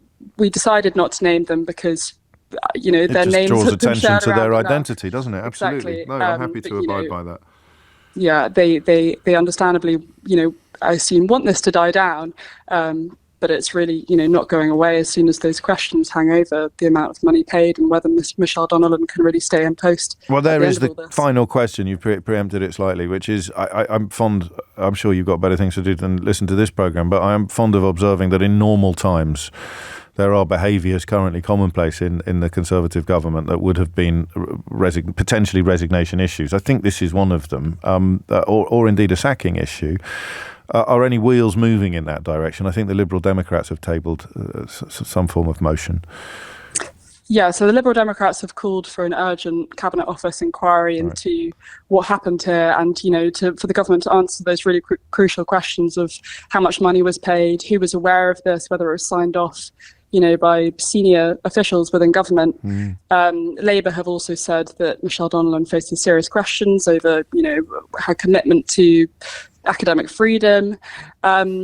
It's unfortunate timing. It's also fortunate timing that this happens on budget day. It's something that could have died down, but actually there has been a lot of attention on it, and I'm sure the political pressure will hopefully yield some answers on this because it really hasn't been subdued by talks of tax cuts. This isn't going away.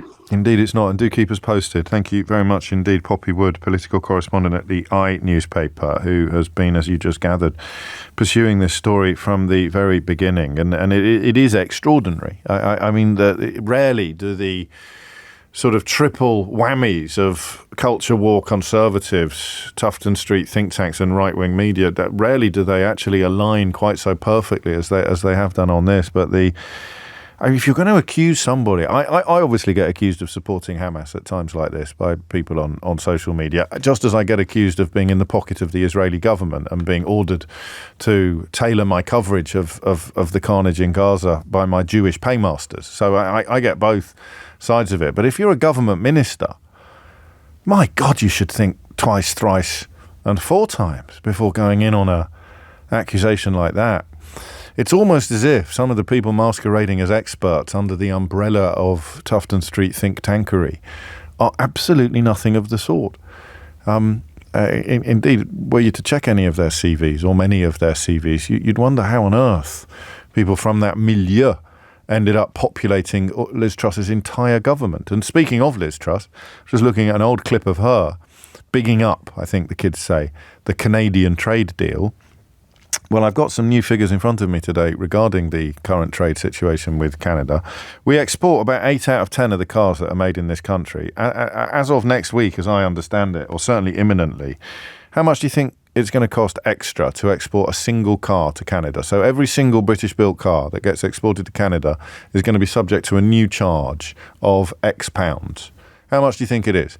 Under a deal, or as a consequence of a deal that Liz Truss trumpeted as brilliant in order to secure the Conservative Party leadership by persuading the kind of Herberts that constitute the Conservative Party membership that she had the first idea what she was doing. Why does it matter?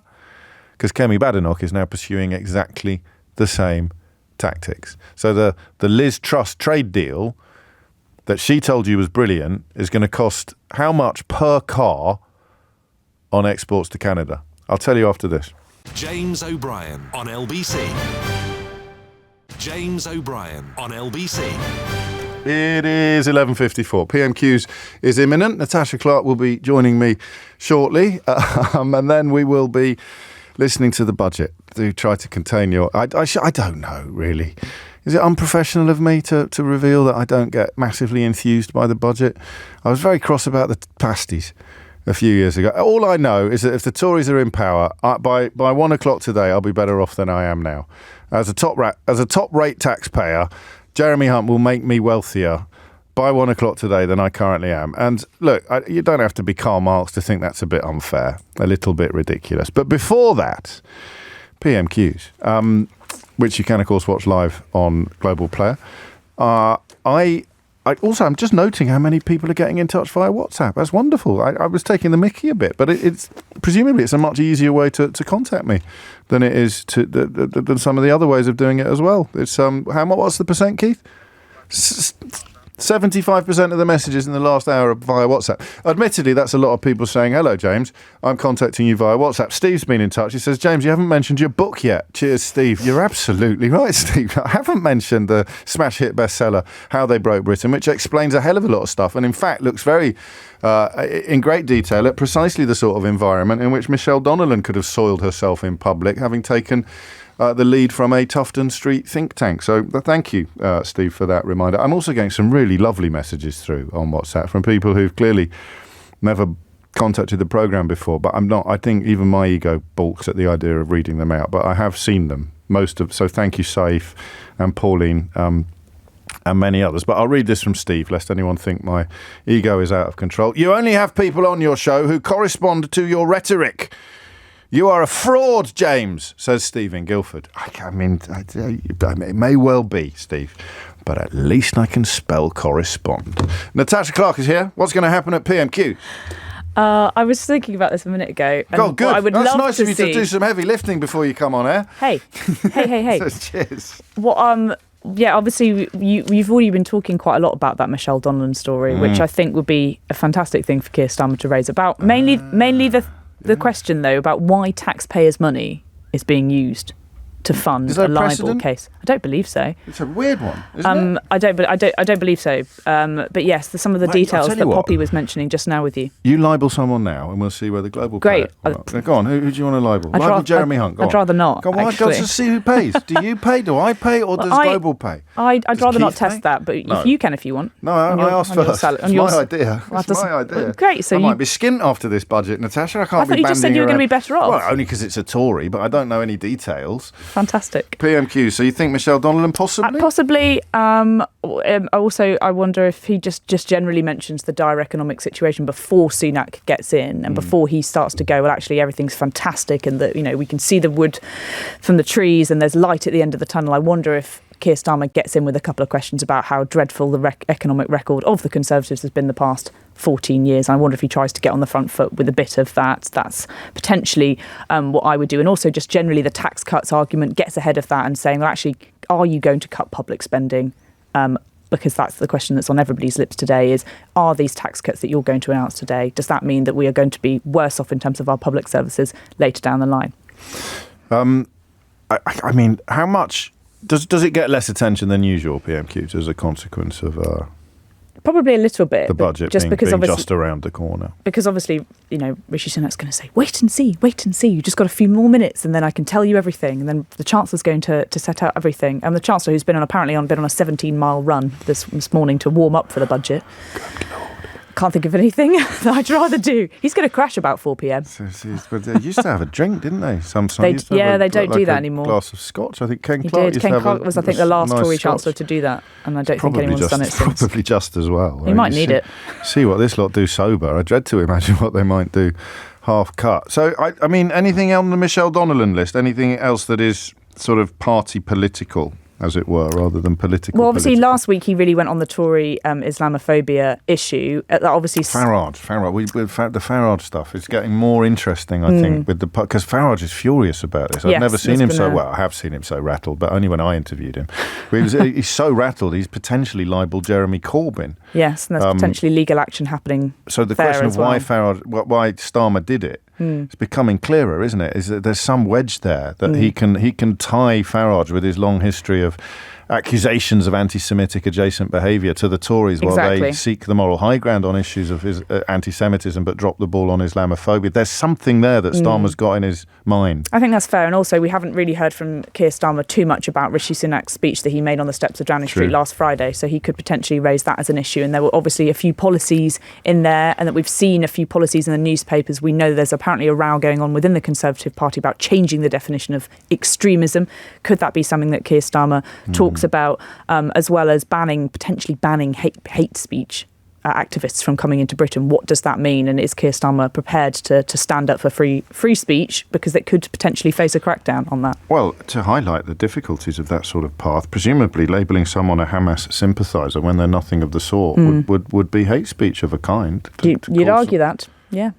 So exactly. Not only would that put Michelle Donnellan on the hook, but it would put Nadine Dorries on the hook for some of the comments she's retweeted about me in the past. And the use of taxpayers' money as well to get the big bit, I think. That's what the Conservative Party is for. There's people who work in both political parties, I should say, that dig up dirt on the other side. That's not really for civil servants and political advisors to be spending their time doing. And one might argue that they have a lot better things to be doing than digging up dirt on potential academics that they think may or may not have said inappropriate comments. So yes, Keir Starmer may mention that. Obviously, we may mention, it's obviously going to be the first Prime Minister's questions that George Galloway is going to be sitting in. I don't know if I can't spot him at the moment. I'm wondering where he said he was obviously hoping to ask. You're not allowed to wear a hat in the chamber, are you? You're not. No, well, you won't know where he is then. I think that's why exactly. It's quite hard to spot him. Quite a lot of bald white men in the House of Commons. So if he's not got his hat on, you're never going to spot him. Exactly. It's so hard to tell. But yes, he was saying that he was hoping to ask a Prime Minister's question. I think it's quite unlikely that he will be given his first slot at Prime Minister's questions. But obviously, the Speaker has to take them all from all parties, so eventually he will get one. If I was Keir Starmer, Eleanor suggests that the real thing here is how can they justify the taxpayer not knowing the sum? Even if you're going to have a debate about whether or not, in the same way I did when I said who would pay if you libelled someone now, you can see a sort of case for the employer, as it were. It's the taxpayer. But why won't you tell us how much? They're going to have to at some point, whether it's by FOI or annual accounts of the Department for Culture, Media and Sport, they're going to have to at some point. Unless they adopt the Marjorie Taylor Greene school of response to political questioning and just tell them to F off. Absolutely not, yeah. Which is a possibility as well. A fantastic clip, wasn't it? Speaking of American politics, we're seeing reports that Nikki Haley, may have been picked up, has decided to end her presidential campaign. The FT reports a person familiar with the matter telling them that. So the Trump-Biden face-off looks ever more inevitable. We're in that little period of the week where we will cross imminently and immediately to the House of Commons as soon as Sir Keir Starmer gets to his feet. Just quickly, if you can, if there's time, the significance of Nikki Haley's withdrawal from that. Well, obviously, Nikki Haley withdrawing, as is reported, means the way is now essentially clear for Donald Trump. She was the only real person that I think anybody thought had any chance of stopping it. It means that we're going to see now a rerun of the 2020 election, Biden versus Trump again. And, you know, there is a lot of a lot riding on this, isn't there? Another Trump presidency potentially looms on the horizon, and all the polls point to the fact that he could now be back in the White House after that Supreme Court case ruled that he could indeed stand just a couple of days ago, and I don't think we ever thought anything different. But yes, it'll be interesting to see if Nikki Haley actually does endorse Donald Trump or not, and whether she yes, I know there was some anything. talk of her possibly running as an independent, as almost a spoiler candidate, but that seems to be diminishing to the point of disappearing.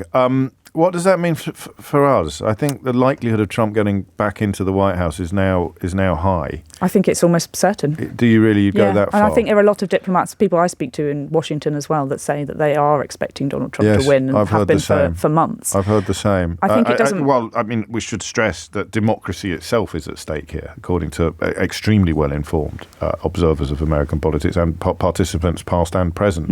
You know, Trump generally goes even further than he threatens to, even while members of the media stress that, he couldn't possibly go as far as he's threatening to. It's all bluster and rhetoric. He will go further. And at the point where you lie about an election result and then spawn an insurrection on your own doorstep is a point from which you don't resile. So what does it mean for British politics, for Sunak or Starmer? Or we'll find out after this. Thank you, Mr. Speaker. 3 years ago, Sarah Everard was walking home when she was abducted and murdered by a serving police officer who should have been trusted to keep her safe. Yeah.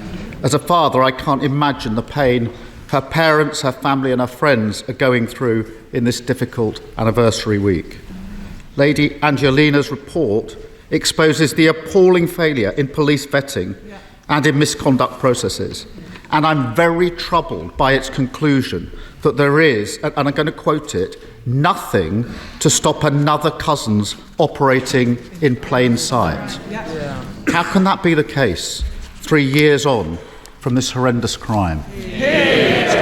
Well, Mr. Speaker, can I firstly say that I'm sure all members of the House will have been thinking about Sarah Everard in recent weeks. It was, as the Honourable Gentleman said, an absolutely shocking case, and the abuse of power in particular was appalling. That's why we took action quickly, Mr. Speaker, to strengthen police vetting, strengthen the rules for rooting out officers who are not fit to serve, and conducted the largest ever screening of all serving officers and staff. We're now ensuring that any officer who has been charged for a crime will be suspended from duty automatically until their case is concluded, and we will thoroughly consider all of the report's recommendations and respond in full. The Prime Minister mentions vetting, and I just want to press on that because serious failures in police vetting were raised in independent reports as long ago as 2012, 2019, 2022 and 2023. And that's why Labour's been arguing for mandatory national vetting standards, which would stop anybody with a history of domestic abuse or sexual offending being allowed to join the police in the first place. Why are mandatory national vetting standards not already in place? Well, Mr. Speaker, it is vital for public confidence that those that are not fit to wear the badge are rooted out of the police and not able to join in the first place. That's why the College of Policing has updated its existing statutory code on vetting, and that happened quickly. And in addition, the Policing Inspectorate, Mr. Speaker, carried out a rapid inspection of all forces' progress against the previous findings. And in addition to that, an entire check against the National Police Database was carried out for all serving officers and staff. Mr. Speaker, I'm obviously very familiar with codes in criminal justice systems, but this is too serious for that. There's a world of difference between a code and binding mandatory standards, which don't have legal effect, and that should trouble members across the House. Cousin's history of sexual offending stretched back many years. On 4 occasions, despite allegations of indecent exposure, he wasn't sacked. We know indecent exposure is a gateway to more horrific crimes, as was tragically shown to be the case not only in Sarah Everard's case, but also Libby Squire. But it's not treated with the seriousness required. The Angelina report recommends reviewing all indecent exposure allegations against serving officers in order to identify, investigate and remove those officers from service. Now, given the obvious urgency of this recommendation, can the Prime Minister give a categorical assurance that it will be implemented immediately? Mr. Speaker, as the Home Secretary addressed this specifically when he made his statement, indecent exposure, just like any other kind of sexually motivated crime, is abhorrent. And we expect police chiefs to take it extremely seriously. We fully expect police chiefs to suspend an officer charged with any kind of sexually motivated crime. And it's worth pointing out, in addition to the new powers that the Home Secretary outlined about automatic suspension, Chief Constables already do have existing powers to suspend any officer in their force when allegations are made, and we fully expect them to use those powers. It's all fine, is it? It's all okay? Well, I do think the recommendation I referred to should be implemented urgently, and I ask the Prime Minister to look again at that, because every day that goes past when it isn't implemented carries risk for victims in these cases.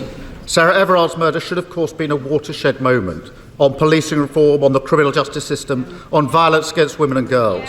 But the sad reality is that victims of rape who have the courage and bravery to come forward have just a 2.4% chance of their perpetrators being caught and charged within the year. How does the Prime Minister expect women to have confidence in the criminal justice system when almost all rapists don't see the inside of a courtroom? Mr. Speaker, as we acknowledged a couple of years ago, of course we need to do more to improve rape outcomes in the criminal justice system. And the plan, the Rape Action Review Plan, is showing considerable progress, Mr. Speaker. We've already increased the average sentences for rape by a third since Labour were last in office, Mr. Speaker. By the way, using a power that the Labour Party voted against in this House. And thanks to our action plan, we've seen police referrals double, charges double, and last year there was a 50% increase in rape convictions, and now rapists will serve every single day of their sentence behind bars. And the honourable gentleman did raise his time at the Crown Prosecution Service, but he hasn't acknowledged that under his tenure, rape convictions actually dropped. Well, the Prime Minister knows that is going to be fact-checked. He also knows I support tough sentences.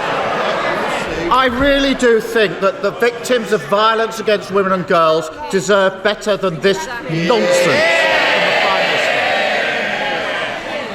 Minister. It needs to be taken seriously. It's not games, Prime Minister. We all want more victims to come forward, but we have to be honest. Unless things change, the criminal justice system will continue to fail them. That's why we're committed to introducing specialist rape and sexual offences teams in every force to give victims specialist support and confidence that their experience will be investigated properly. When will the Prime Minister commit to doing the same? Mr. Speaker, we've already implemented a Rape Action Review Plan. He says we're taking this seriously. Here are the things that we have done, Mr. Speaker. We have ended the appalling digital strip search that victims had to go through with their mobile phones. We've ensured that there's better use of pre-recorded cross-examination. We've rolled out Operation Sorteria with incredible success across all national police forces, and we have increased significantly the number of independent sexual domestic violence and abuse advisors to up to 1,000, and there is more specialist training in all police forces for these prosecutions. That is a plan that we've already put in place. It's a plan that is working to ensure that we can keep women and girls in our country safe.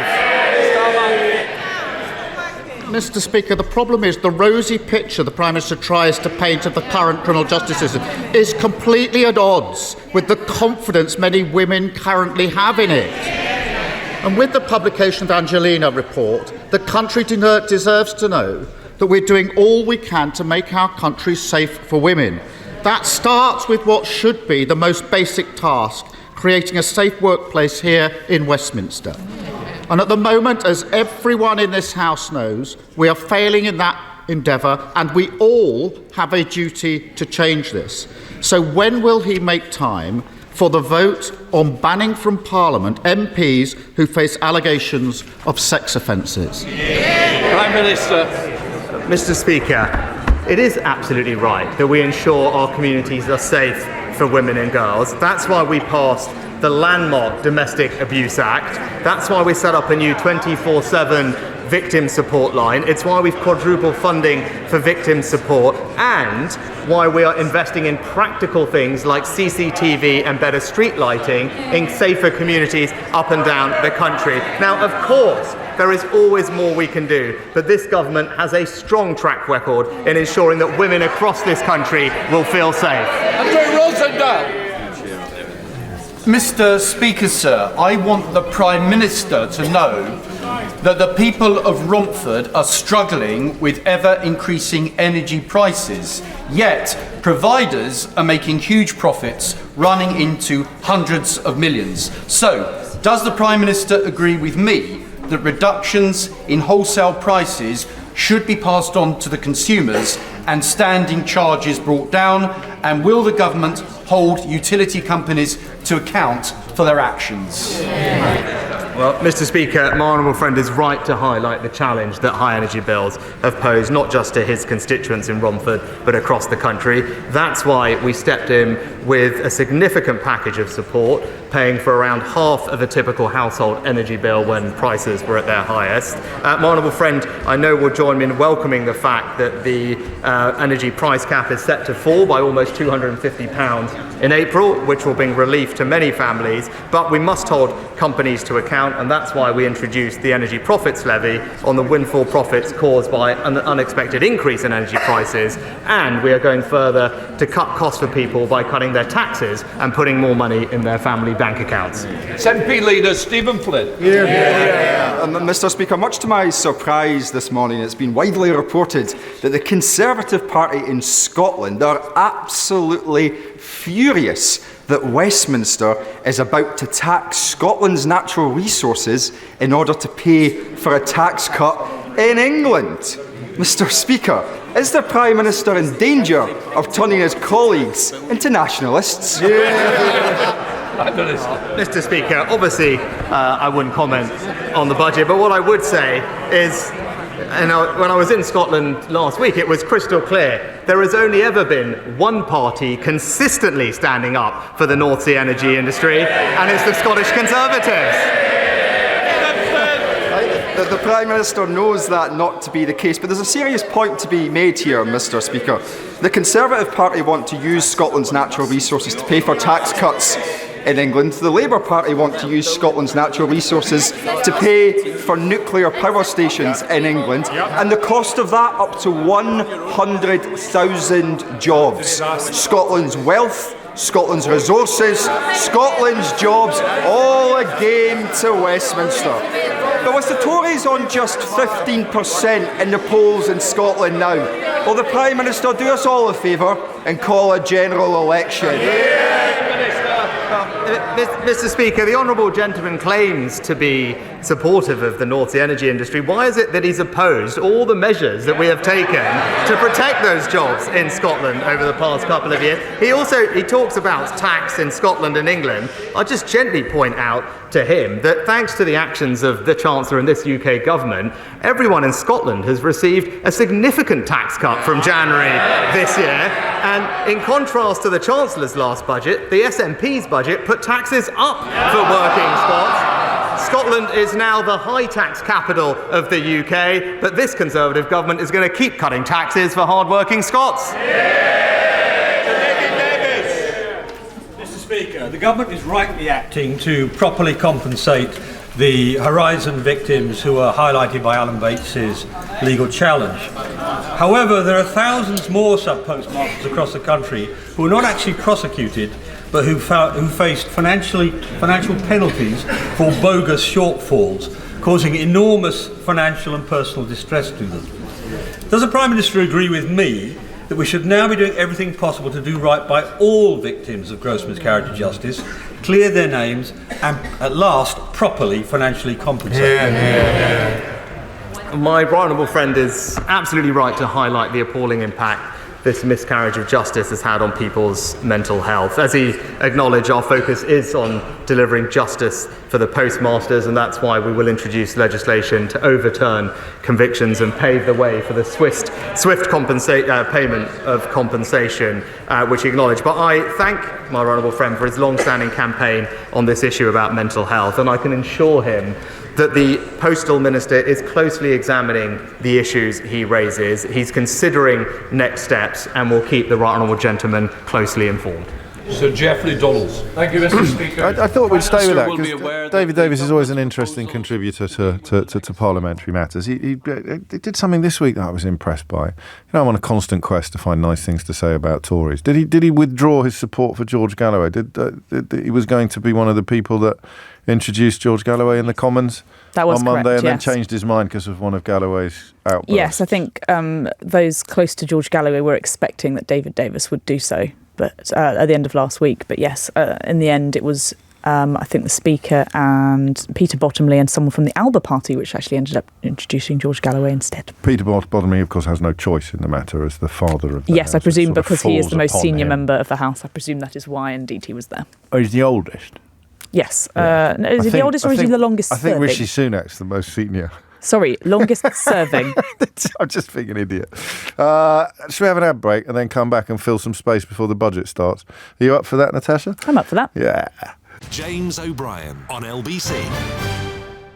James O'Brien on LBC. 22 minutes after 12 is the time. PMQ's all about the Sarah Everard and the fallout from that case. So Keir Starmer, I don't want to say disingenuous, because politics is always a game, but although he accused Rishi Sunak and the Conservatives of playing games, he was clearly laying out his lawyerly credentials during that exchange, and therefore open to the accusation of using PMQs to do so, using that tragedy, that murder to do so. But as a former Director of Public Prosecutions, I think he's perfectly entitled to. Yeah, absolutely. And actually, you know what, it is a very emotive, obviously, and powerful issue to go on, but both sides have a very embedded narrative on this. The government will argue, well, we've done far, far more to increase rape prosecutions getting to court and to make more people come forward.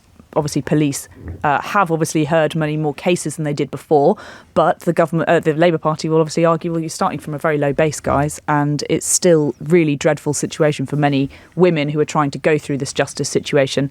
2.4% chance, if you're a victim of rape, of seeing a charge, not even a guilty verdict. It is incredibly difficult to get these cases to court, and obviously Keir Starmer will know that with his background at the more CPS than that, too. Actually, and it is something, if not the thing, that he considers to be among his greatest achievements as Director of Public Prosecutions. Movement in this area, changes in law, certainly in approaches to crimes like this. It's not just a thing for him. It's not just another priority, another issue.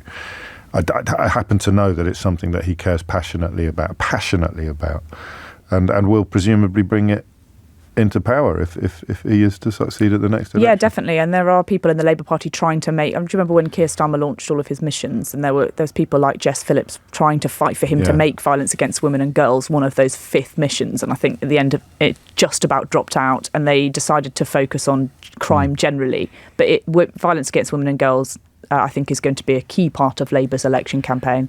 Terry's been in touch from Cornwall. He says, Natasha not taking any daft waffling from James. I think that's a compliment. I would never do such a thing. I think that's Terry. a compliment. Well done. And James says, do you know what you're going to talk about before you come on air, or do you just make it up as you go along? Yeah. We spend hours going over, don't we? Fine tooth combs. Yeah, that's all last 5 minutes as I walk down from dotted T's, crossed understand I's. at the studio. While you're here, is there going to be an election in May? I don't think so. No? There is obviously You're an less argument. confident about that than you were about Donald Trump becoming president of the United States. I am less confident about it. I think there's a better chance of Okay. Donald Trump becoming president. There's always a chance of a May 52-48? No. Donald Trump, I think, is going to become president. Yes, definitely. I don't think that there's going to be a May election, but I could be proved wrong. But the amount of, there's an argument going on in government about this, and it very much seems like those in number 10 are quite divided about whether to wait or to go long. There are pros and con arguments either way for it. The way I see it is that obviously people are feeling slightly more optimistic, I'm sure, in the spring as compared to as you go into winter and people thinking about winter crisis, how I have no money for Christmas presents, cost of living, energy bills going up again. But equally for the economy, which the Conservatives obviously want to fight on, they are giving themselves more time for the economy to pick up, for GDP to get better, obviously to get out of this recession, fingers crossed, they hope, for interest rates to come down and for inflation to come down.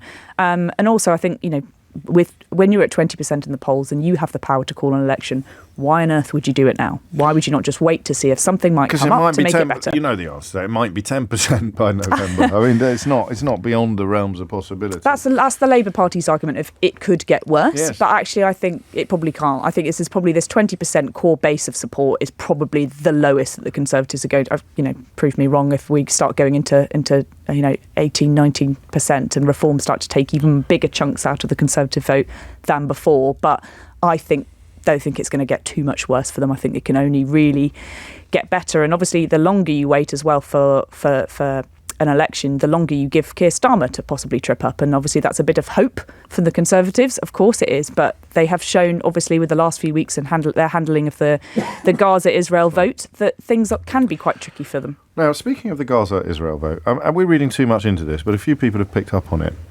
Lindsay Hoyle appears to have taken a vow of silence. He has. We haven't heard very much from him. Do you think that's a coincidence? I think he just wants to try and wait for this whole thing to die down. And it's not for lack of trying that we have been bidding for the Speaker to come on LBC to speak about MP safety and about the fallout from the vote. But I think many people decide that it's better to keep a low profile. Low profile Lindsay. Yeah, I think. Also, it wasn't a particularly obnoxious PMQs. You didn't have many gullicisms. There wasn't, and obviously, proceedings. but with such a sensitive subject like this, you weren't going to get people screaming at each other over the dispatch box on issues like this. You would expect it to be a bit more muted, and I think Eleanor Lang, the Deputy Speaker, is going to be doing the budget debate, so I don't think Lindsay's going to be doing that. So yes, he is definitely keeping a lower profile as he tries to try and let all of this blow over. But it seems for now he's safe. So I think actually Sheila Fogarty owes me a glass of wine. Do you say it would last? I think he would stay. Okay, good. I shall remind Sheila of that if you don't.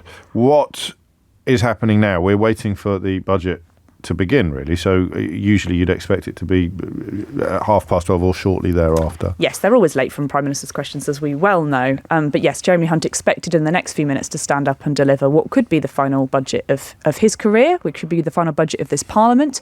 It could not be. There is some speculation in Conservative circles that if they do go for an autumn November election, that they could try and squeeze in an emergency fiscal statement before they go. Anything's possible. And especially if the public finances do pick up a little bit towards the end of the year, they might have a bit more money to play with and they might want to try and spend it. Yes, indeedy. I've just been informed we're not taking the news bulletin at 12:30, which means that the budget speech won't begin until at least 20 to 1. That's the way that You're going to have to fill some time then, Yes, I'm afraid. exactly. That's the way that these things normally unfold. If we took a news bulletin at 12:30, the budget speech would begin at 12:30 and 17 seconds. But now we've taken a decision not to take a news bulletin at 12:30. Sod's law, isn't it? I can confidently state, it's broadcasting law, confidently state that we won't be having the speech until at least 20 to 1. What do we know already about the budget? Because what was his name? Can you remember the name of the one that got fired? George. George. For leaking the budget to the Evening Standard back in the day. I don't know. I don't know who it was that was fired by. It was one of the chancellors. George Osborne at the end. It wasn't Osborne. Watch this. All right. This is because we've got WhatsApp now. You can WhatsApp into the studio. Watch this now. Who was it who was the chancellor? What's the delay, Keith, at the moment? So there's a 10-second delay. Who was the Chancellor that had to resign after details of his budget got leaked to the London Evening Standard? WhatsApp me now on 0345 6060973. I'm going to see whether or not it's even more reliable means of crowdsourcing information than... We could just Google it really quickly. No, I don't want to Google it because that involves even more effort than just saying lazily on air. Who was it then? So it should come through in about the next 3 seconds. 2, 1... and George Formby. I'm not going to read out George Formby. You're going to get me in George and Mildred. People aren't taking this seriously, Natasha. No, George and Mildred. It wasn't George and Mildred, and it wasn't George Formby, Matt in Chester, you self-appointed comedian. Who was it? Maybe it wasn't a George at all. I don't know if he had to resign, you know. What? Did he have to resign? Someone did. Don't Google it. I'm relying on WhatsApp. 0345 Hugh Dalton. Don't know where I got George from. Hugh Dalton. Did he resign? 1947. He did. There you go. He was the Labour Chancellor. And then after details were published in an evening newspaper before his speech. Fair play to Ruby, who just texted. Well done, Ruby. No, Ruby tested testing, which is quite an in-joke, that, which you weren't here for. But yes, whoever sent Hugh Dalton. Brendan sent Hugh Dalton, as did Scott Melvin. They're all coming in now. Daniel says George Foreman. Declan says George Garrett. It's not even funny because it wasn't George, was it? It was Hugh, and there are no famous people called Hugh apart from Hugh Laurie. I think I'm getting it confused, but there was a George Osborne budget where he was quite heavily criticised because a lot of it did appear. Well, I think he broke in lots of the leaks. Seal, as it were, and since then it's no longer been a convention or a tradition that you're not supposed to do it. So, listen, sorry, I interrupted myself interrupting you. What do we know about the budget? So we do know that the Chancellor is widely expected to cut 2p off national insurance contributions at this budget, which he says, the Treasury says, is going to be worth an average of around 450 quid. We know that he's going to extend the fuel duty. Why are you doing this? I don't know what that means. National insurance means you're going to get a tax cut. No, I knew I was going to get a tax cut because I'm already quite well off and he's a Tory. But what exactly does it mean? No punishment if you don't, but what does that mean? So if you're earning around £25,000, you will see a cut of around £250 in your pay packet, probably in about a month or two's time. But national insurance goes to fund things, doesn't it? So they will see less funding. That's not quite how it works. It goes into the general Treasury taxation pot, so it doesn't actually stop that money from going to other things. It just means that the Chancellor will have to raise taxes elsewhere to pay for it. And I think what is going to be the message out of this budget is going to be all of the little things that are going to be buried deep inside those books, those really long, huge books I'm going to have to read later this afternoon. There's going to be lots of tax rises, small incremental ones across the board to try and pay for what's going to be a £10 billion tax rise, which we don't have the money for. Okay, well, just do some famous Hughes because people are using WhatsApp and it's rude to ignore them. Hugh Grant, of course, Hugh Jackman, Hugh Bonneville, Hugh Edwards, lots of Hughes, Hugh Dennis, we like Hugh Hefner. Him giving the budget would be George fantastic. Dawes, and lots of people sending in Hugh Janus. Who's that? Think about it. Carry on. No, we're going live now. Here we go. Madam Deputy Speaker, as we mourn the tragic loss of life in Israel and Gaza, the Prime Minister reminded us last week of the need to fight extremism and heal divisions. So I start today by remembering the Muslims who died in 2 world wars in the service of freedom and democracy. We need a memorial to honour them, so following representations from the Right Honourable Member for Bromsgrove and others, I've decided to allocate £1 million towards the cost of building one.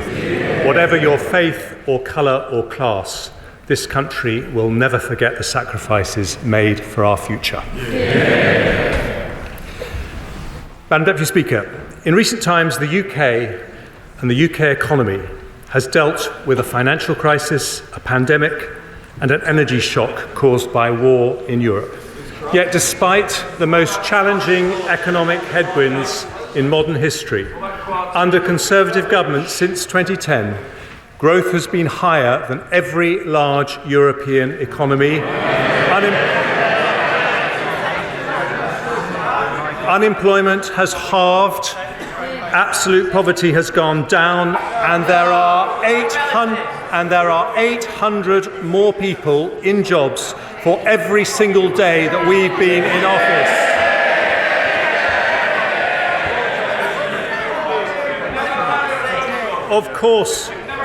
Of course, interest rates remain high as we bring down inflation. But because of the progress we've made, because we are delivering the Prime Minister's economic priorities, we can now help families not just with temporary cost of living support, but with permanent cuts in taxation.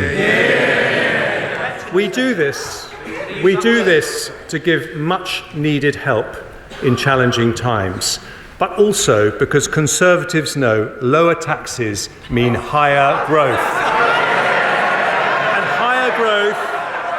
And higher growth means more opportunity, more prosperity, and more funding for our precious public services. But if we want that growth... The Chancellor has hardly said anything.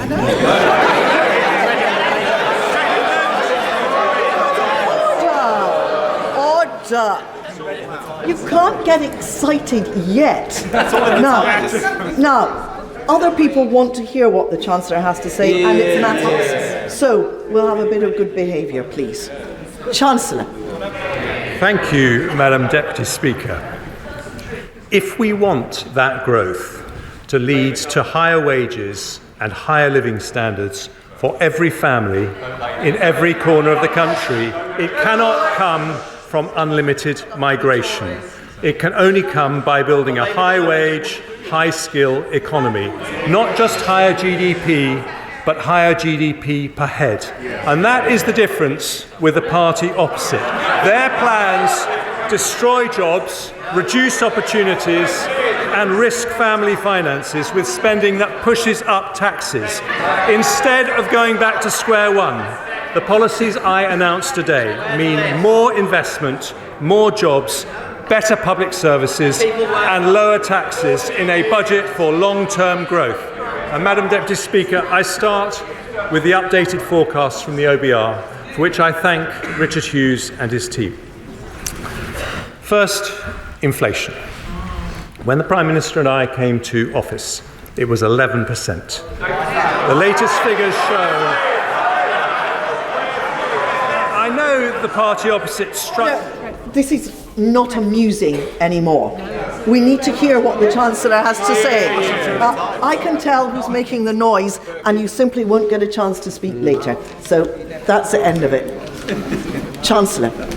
Thank you, Madam Deputy Speaker. When the Prime Minister and I came to office, inflation was 11%, but the latest figures show it is now 4%, more than meeting our pledge to halve it last year. And today's forecasts from the OBR show it falling below the 2% target in just a few months' time, nearly a whole year earlier than forecast in the autumn statement.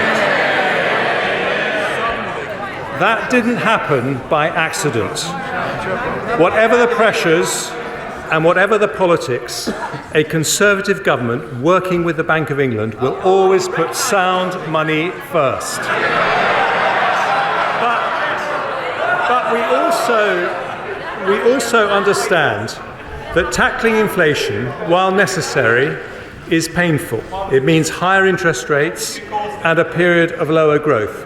So we've given the average household £3,400 in cost of living support over the last 2 years. Doing so makes economic as well as moral sense. The OBR predicted real household disposable income per person would fall by 2% in the last year. Instead, after this support, it is on track to rise by 0.8%. And today I take further steps to help families with cost of living pressures, starting with measures to help the poorest families. We've already abolished higher charges for electricity paid by those on prepayment meters, increased the local housing allowance, and raised benefits by double expected inflation. Today I focus on those falling into debt. Nearly 1 million households on universal credit take out budgeting advance loans to pay for more expensive emergencies like boiler repairs or help getting a job. To help make such loans more affordable, I've today decided to increase the repayment period for new loans from 12 months to 24 months. For some people, I thought they cared about people on the lowest incomes.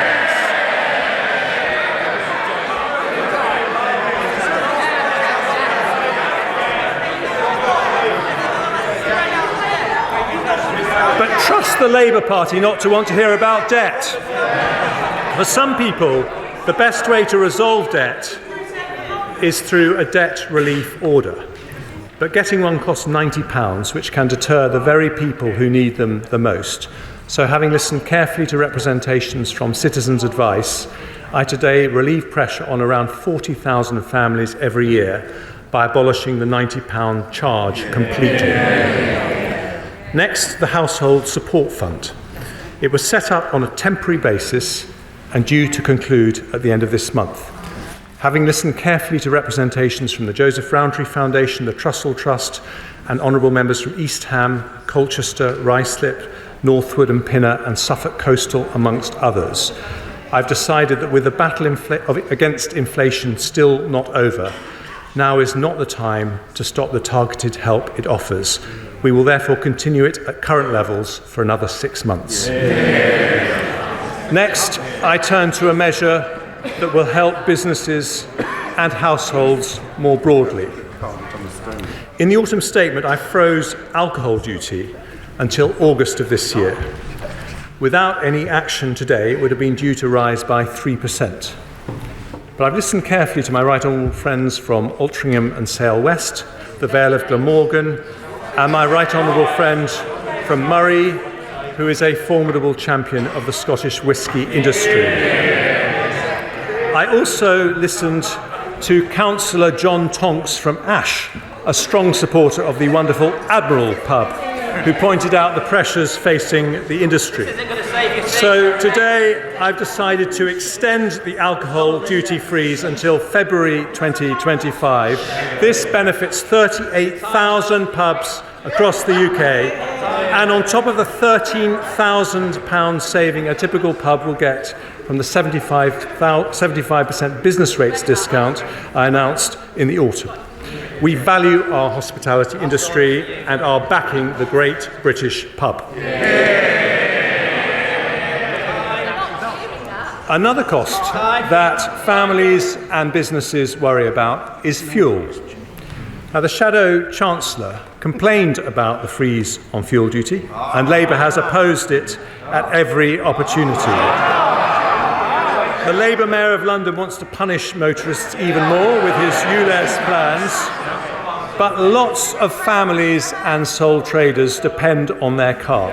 If I did nothing, fuel duty would increase by 13% this month. So instead I've listened to my right honourable friends for Stoke-on-Trent North, Dudley North, Witham and others, as well as the Sun newspaper's Keep It Down campaign. I have, as a result, decided to maintain the 5p cut and freeze fuel duty for another 12 months.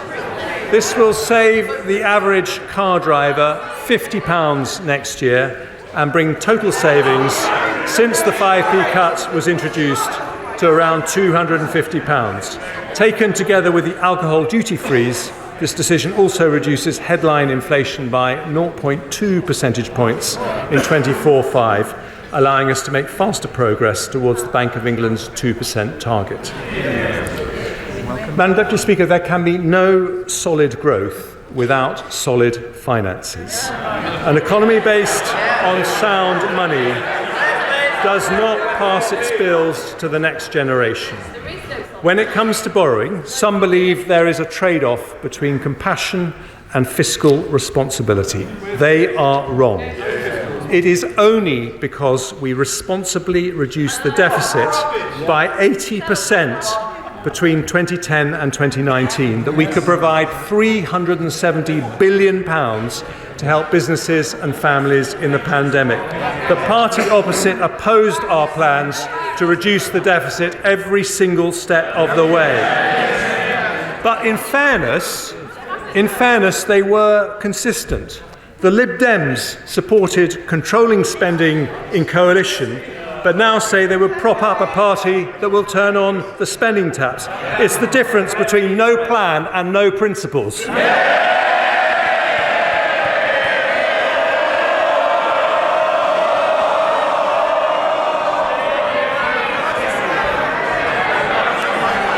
And I'm delighted the right honourable gentleman from the Lib Dems was here to hear it for once.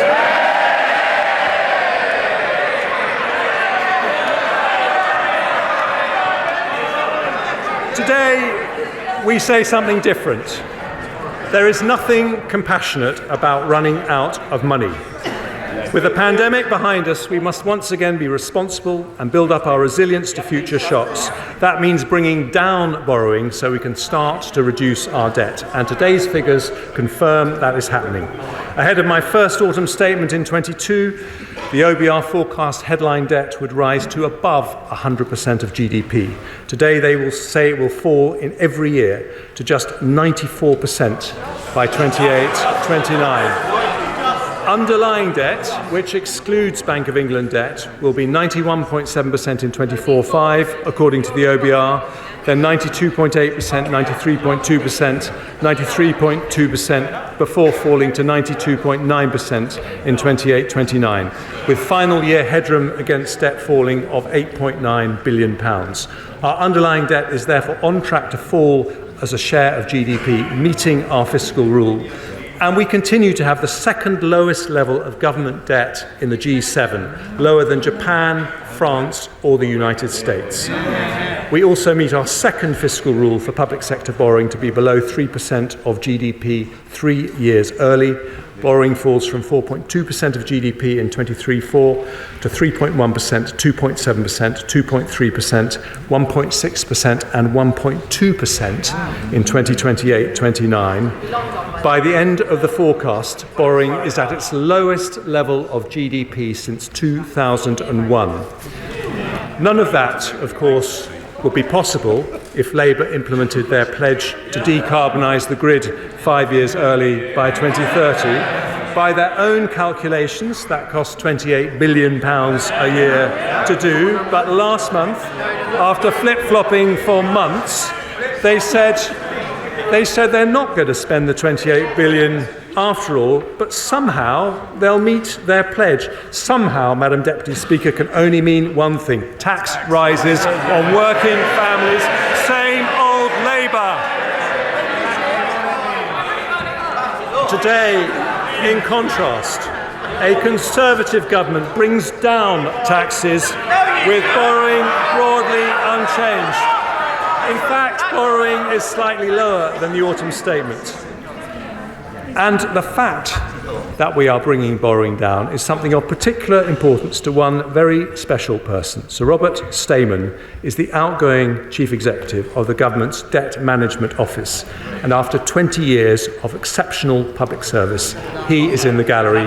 Thank you, Sir Robert. It's time to tell you that you are listening to LBC, Sheila Fogarty on LBC, in what is normally James O'Brien's time, because we are taking the budget live. Jeremy Hunt delivering it now in the House of Commons, and we'll talk about it with you afterwards on the usual number of 0345 6060 973. Expects the economy to grow by 0.8% this year and 1.9% next year, 0.5% higher than their autumn forecast. After that, growth rises to 2.2%, 1.8% and 1.7% in 2028.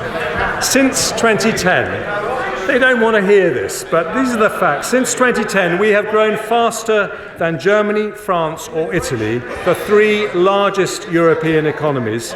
And according to the IMF, we will continue to grow faster than all three of them in the 5 years ahead. Surveys by Lloyds and Deloitte show business confidence is returning. In other words, because we have turned the corner on inflation, we will soon turn the corner on growth. And today's OBR forecasts also show that we have made good progress on the Prime Minister's three economic priorities. Compared to when the three pledges were made, inflation has halved, debt is falling in line with our fiscal rules, and growth is fully 1.5 percentage points higher than predicted. And as growth returns, they don't have a growth plan, so they might as well listen to ours. As growth returns, our plan is for economic growth not sustained through migration, but one that raises wages and living standards for families. Not just higher GDP, but higher GDP per head, and that means sticking to our plan with a budget for long-term growth, more investment, more jobs, better public services and lower taxes. And I start with investment. Economists say that stimulating investment is the most effective way to raise productivity and therefore wages and living standards. Since 2010, we've been doing just that. Business Well, you might want to listen to what I'm about to say because business investment has risen from an average of 9.3% of GDP under Labour to 9.9% under the Conservatives. And this year it will be 10.6% of GDP. That is £30 billion more business investment than if it had continued at Labour levels. And it's still going up. In the short period since the autumn statement, Nissan have announced they'll build 2 new electric car models in the UK. Microsoft and Google have announced data centres worth over £3 billion. Thanks to my right honourable friend, the Business Secretary, the Global Investment Summit unlocked £30 billion of investment. In fact, since 2010, greenfield foreign direct investment has been higher than anywhere else in Europe. And for the last 3 years, we have been the third highest in the world after the United States and China. And we're not stopping there. In the autumn statement, I announced we would introduce permanent full expensing, a £10 billion tax cut for businesses that gives the UK the most attractive investment tax regime of any large European or G7 country. It was welcomed by over 200 business leaders, with the CBI saying it was a game changer and the single most transformational thing we could do to fire up the British economy. And today I take further steps to boost investment. Having listened to calls from the CBI, Make UK and the BCC, we'll shortly publish draft legislation for full expensing to apply to leased assets, a change I intend to bring in as soon as it's affordable. We'll also help small businesses, something close to my own heart, as well as the business rate support and work on prompt payments I announced in the autumn. I'll provide £200 million of funding to extend the recovery loan scheme as it transitions to the growth guarantee scheme, helping 11,000 SMEs access the finance they need. And following representations from the Federation of Small Business, as well as honourable members for Loughborough, Southend West and Rother Valley, I will reduce the administrative and financial impact of VAT by increasing the VAT registration threshold from £85,000 to £90,000 from April the 1st, the first increase in 7 years. That will bring tens of thousands of businesses out of paying VAT altogether and encourage many more to invest and grow. I now move to measures to address historic underinvestment in our nations and regions. Since we started levelling up in 2019, 2/3 of all new salaried jobs have been created outside London and the South East. We've announced 13 investment zones and 12 free ports, which continue to attract investment, including recently, thanks to the efforts of Mayor Ben Houchen from the Numa Group, who are investing £15 million into the Tees Valley investment zone. Today, working with the Levelling Up Secretary, I devolve further power to local leaders who are best placed to promote growth in their areas. I can announce the North East Trailblazer devolution deal, providing a package of support for the region potentially worth over £100 million. I'll devolve powers to Buckinghamshire, Warwickshire, and to the most beautiful county in England, Surrey. I see the Leader of the Opposition smiling because, like me, he is a Surrey boy. I know he's been taking advice from Lord Mandelson, who yesterday rather uncharitably said he needed to shed a few pounds. Ordinary families will shed more than a few pounds if that lot get in.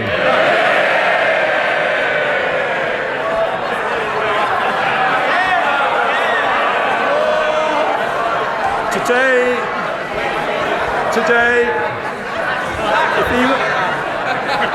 if he wants to join me on my marathon training, he's most welcome as well. Today, we continue to spread opportunity throughout the country by allocating £100 million of levelling up funding to areas including High Peak, Dundee, Conway, Erewash, Redditch and Coventry to support cultural projects in these communities, alongside support for capital projects across the country, including in Bingley, We are expanding the long-term plan for towns to 20 new places, including Darlington, home of the Treasury's fantastic Darlington Economic Campus, Coleraine, Peterhead, Runcorn, Harlow, Eastbourne, Arbroath and Rhyl, providing each with £20 million of funding to invest in community regeneration over the next decade. We'll provide £15 million in new funding to the West Midlands Combined Authority to support culture, heritage and investment projects on the recommendation of our go-getting Mayor Andy Street. And we'll allocate £5 million to renovate hundreds of local village halls across England so they can remain at the heart of their communities. And because this is a Conservative and Unionist government, we'll also set aside funding to support the Saxavord Spaceport in Shetland, an agri-food launch pad in mid-Wales, and funding to support Northern Ireland's businesses to expand global trade and investment opportunities. As a result of the decisions we take today, the Scottish Government will receive nearly £300 million in Barnet consequentials, with nearly £170 million for the Welsh Government and £100 million for the Northern Ireland Executive. I do appreciate that a tax-cutting budget is very uncomfortable for the biggest tax risers in the United Kingdom.